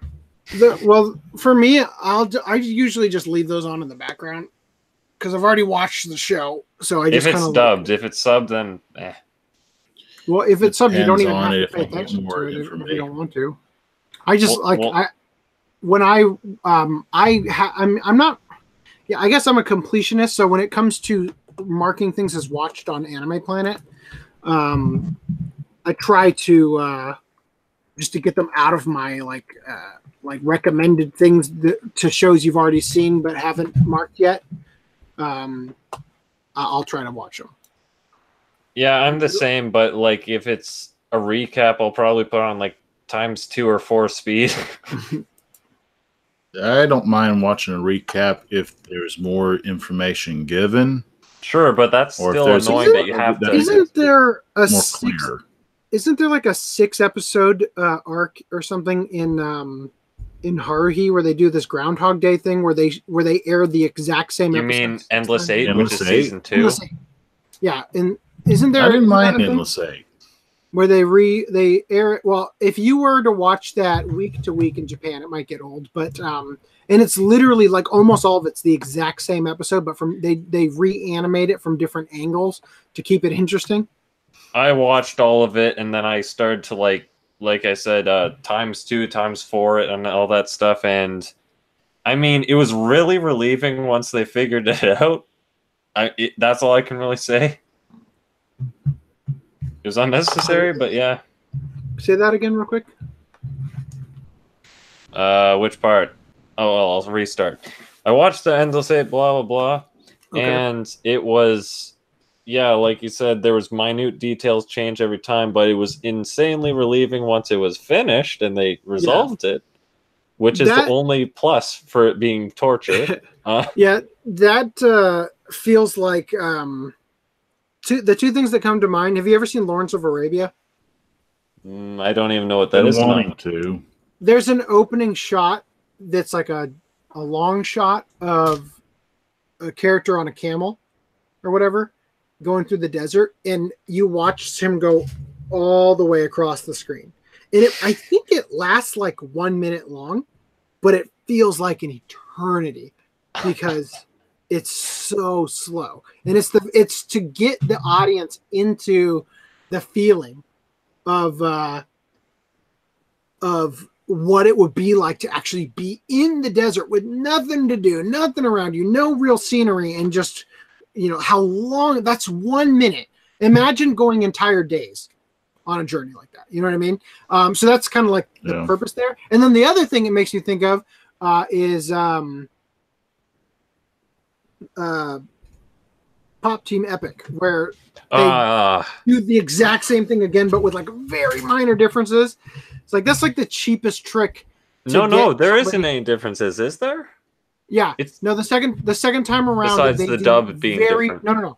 They do very minor differences in the visuals, and it's like that. It's literally that is a trick, in my opinion. It's like you dubbed it twice. Yeah, it's like a scam thing to get you to get you to watch it, where it's the exact same thing and they change one little thing, and it's kind of sometimes it's like a punchline to the previous one. Like for the Gridman video, I had to get a clip from Pop Team Epic, and I went to this one episode where they have like people in the studio talking to each other, and then the camera like zooms in on this part in this like CCTV thing, and it's like there's like a little face underneath the character from The Ring, basically underneath the cushion of the couch or whatever. And then the next time they do it, like it you see it again, and they do that again, but this time it's the two main characters or something like that instead. It's really dumb. Anyway, that's what comes to mind about the Endless Eight, is like they're trying to get you into the mindset like Lawrence of Arabia of this is what it would be like to actually be in the Endless Eight arc, to live it, because I think it's 15,000 iterations they went through in the actual story. Not that we see all 15,000, just like Steins Gate, right? But and they're trying to get you into that feeling. But like, I feel like you could do that in one episode. You can literally do it in one episode by just doing the same exact scene over and over again over a 4-minute period. Right. You could accomplish the same thing, right? That would actually be more effective because you'd have a comparison for the details. But yeah, with Pop Team Epic, I think bring that's up that Pop Team Epic thing. I can show you right now. I've actually seen that exact scene, except I saw the variation with the characters. But the reason I think Pop Team Epic works actually worse than Haruhi is because it's comedy. And as soon as I saw the same joke right back to back, it instantly was like, kill me. I don't find this funny. Stand it. It's a different type of viewing. That's why I like skipped abstraction, like Super Milk Chan. It's right up your alley. If not, just watch something else. Super Milk Chan was funny because of the what do you call it? The ADV dub, where they added the live action segments in it at the ADV like dubbing studio with all the voice actors. Yeah. That made that really funny to watch. Why did Adult Swim air the Japanese version? But anyway, with Pop Team Epic, that's why I've been skipping to the segment that has the female voice actors or whatever, because it sounds so weird hearing Christopher Sabat Vegeta voicing this little girl. Yeah. Actually, real quick, I don't think we've really made this point clear yet, but in Mob Psycho 100, Reagan was like the best character and half the reason to watch the show, in my opinion. Yeah. Okay. I feel like we're way understating that, but yeah. Well, no, I don't disagree. I think that I don't disagree. He was sort of the glue that held the show. I'm just saying that we're saying this for literally 5 seconds when it should be like 5 minutes of the 1/5 of the conversation. Not that it should be, because we're on a time budget. Relations make the show much more enjoyable, but it's just maybe a little different per person.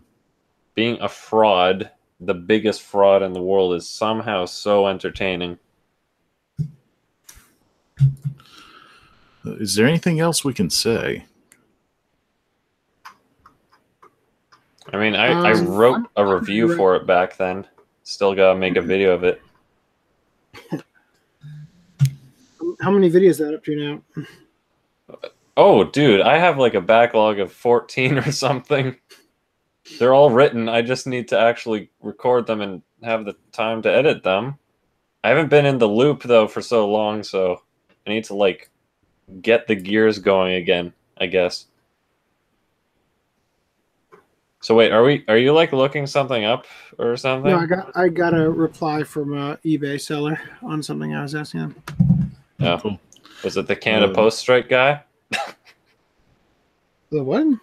Canada Post strike guy. I was referring to Augie's thing, even though it's you buying. No, so I ordered Heroic Legend of Arslan a while ago, and the slipcovers are becoming incredibly difficult to get for that show. And I somehow accidentally rebought Season 1 Part 1 instead of Season 1 Part 2 to get one with the slipcover. And I'm trying to figure out if I can return it, because that was a waste of money. Maybe I'll just hold on to it until somebody else who's desperate for a slipcover. Yeah. Since you're talking about pickup oddities for Kanan, I noticed trying to Kanan. I noticed that a lot of copies would have the same face, and they would always like clip the bottom off because the bootlegs wouldn't have the bottom, but what gave them away was the back. So I had a pretty interesting time trying to get a legitimate copy of this. Okay. Is that And many bootlegs? When you say bootlegs, you're talking about the kind like the easy to spot ones where they don't put the company names on them. Yeah, because that's where they're cropping the image. Yeah, but everyone's cropping the image, but not every picture is a bootleg. Yeah, in this well, case. that's how bootleggers. That's how people knowingly selling bootleggers usually like to operate, is they use pictures of the real thing when they're actually selling the bootleg version. Oh. All right, so with that, Honestly, next time regarding the bootleg series, real quick, if I could actually get Patreon going to the point where I could expect income to compensate for time put into the channel, that series could happen. But like, I feel like it's getting farther and farther away from me with the backlog of stuff I got to do now and how much like extra work I have to do to keep paying for food on the table and everything with the family having grown. So anyway, yeah, so the next thing we're going to watch is Arrow Manga Sensei. Next podcast is on my birthday, November 15th. Arrow Manga Sensei should be right here. I'll pull it out. Not that I really need to. Which I've already pre-watched. All right. How was it? Was it recommended? I thought it was all right. I want to see where it goes. So just like with Mob Psycho, as soon as we decided we're going to watch it, there's a new OVA coming out soon. That was announced earlier when I was watching it. I was like, why didn't Aniplex include the OVA? Oh, it's coming out in 2019. So yeah, they like to release stuff early. I have links in the description if you guys want to buy it. I have links in the description to write stuff. Those are non-affiliate links. Even though I didn't change the default thing in the description that says that they might be, they're not. Just for the record, there's like this new thing you have to like. United States passed where you have to disclose sponsorships and whatnot and all that. FTC, but, whatever it is, but not. I would have anyway because I just think it's better to be more transparent with people. But they're on Right Stuff. I don't think you can get them on Amazon because they're Aniplex or whatever. I think we confirmed you can't get them on Amazon. Well, I mean, if they're third party, For some reason there's no from Amazon. Huh. I'll I didn't check see them. Maybe I only found one of them. Anyway, so yeah, November 15th we're gonna be watching this. I got to get back to work. It's almost midnight over here, and I have a lot of stuff to do if I'm gonna go see the Chunibyo movie on Saturday. Please like, subscribe, comment, share with your friends, and show your family. They are on Amazon. Okay, cool. No, not from Amazon. FDDNM, says Reese. Anyway, guys, thank you. Amazon. You're on Amazon CA. Maybe that's why. No, I'm on Amazon.com. CA has even less Aniplex. Fine, let's check it real quick before we wrap things up. Like, if I change that, I can. So, are we going to eat? Good. Are we going to eat candy bars with a spoon? Because it's an Aniplex title. What brought this up is on the Facebook group. I commented about people just buying Aniplex, and I disagree with the price range typically. This time it's not that bad. Yeah. And there's a scene from Seinfeld where this one guy eats a Snickers bar with a fork, and somehow that became a thing. Then it escalates to Jerry and Elaine just looking around at the restaurant and spotting people like eating Skittles with a spoon, and et cetera, et cetera.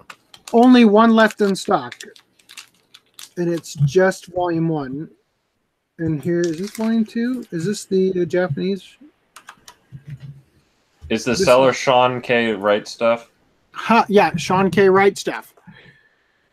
Well, the other Aniplex stuff is usually first party. I mean, either way, it's still on there. Whatever. This one is being sold by Anime Pavilion, and then this one is being sold by 8 Used and New. God, these are really expensive. I don't think they were that expensive when Ichigo Japan. Well, I think the ones from Right Stuff that are listed on here is because it includes the shipping or whatever and import whatever. Well, maybe not import because you're in the States. So Anime Pavilion, yeah, they're not being sold by Amazon.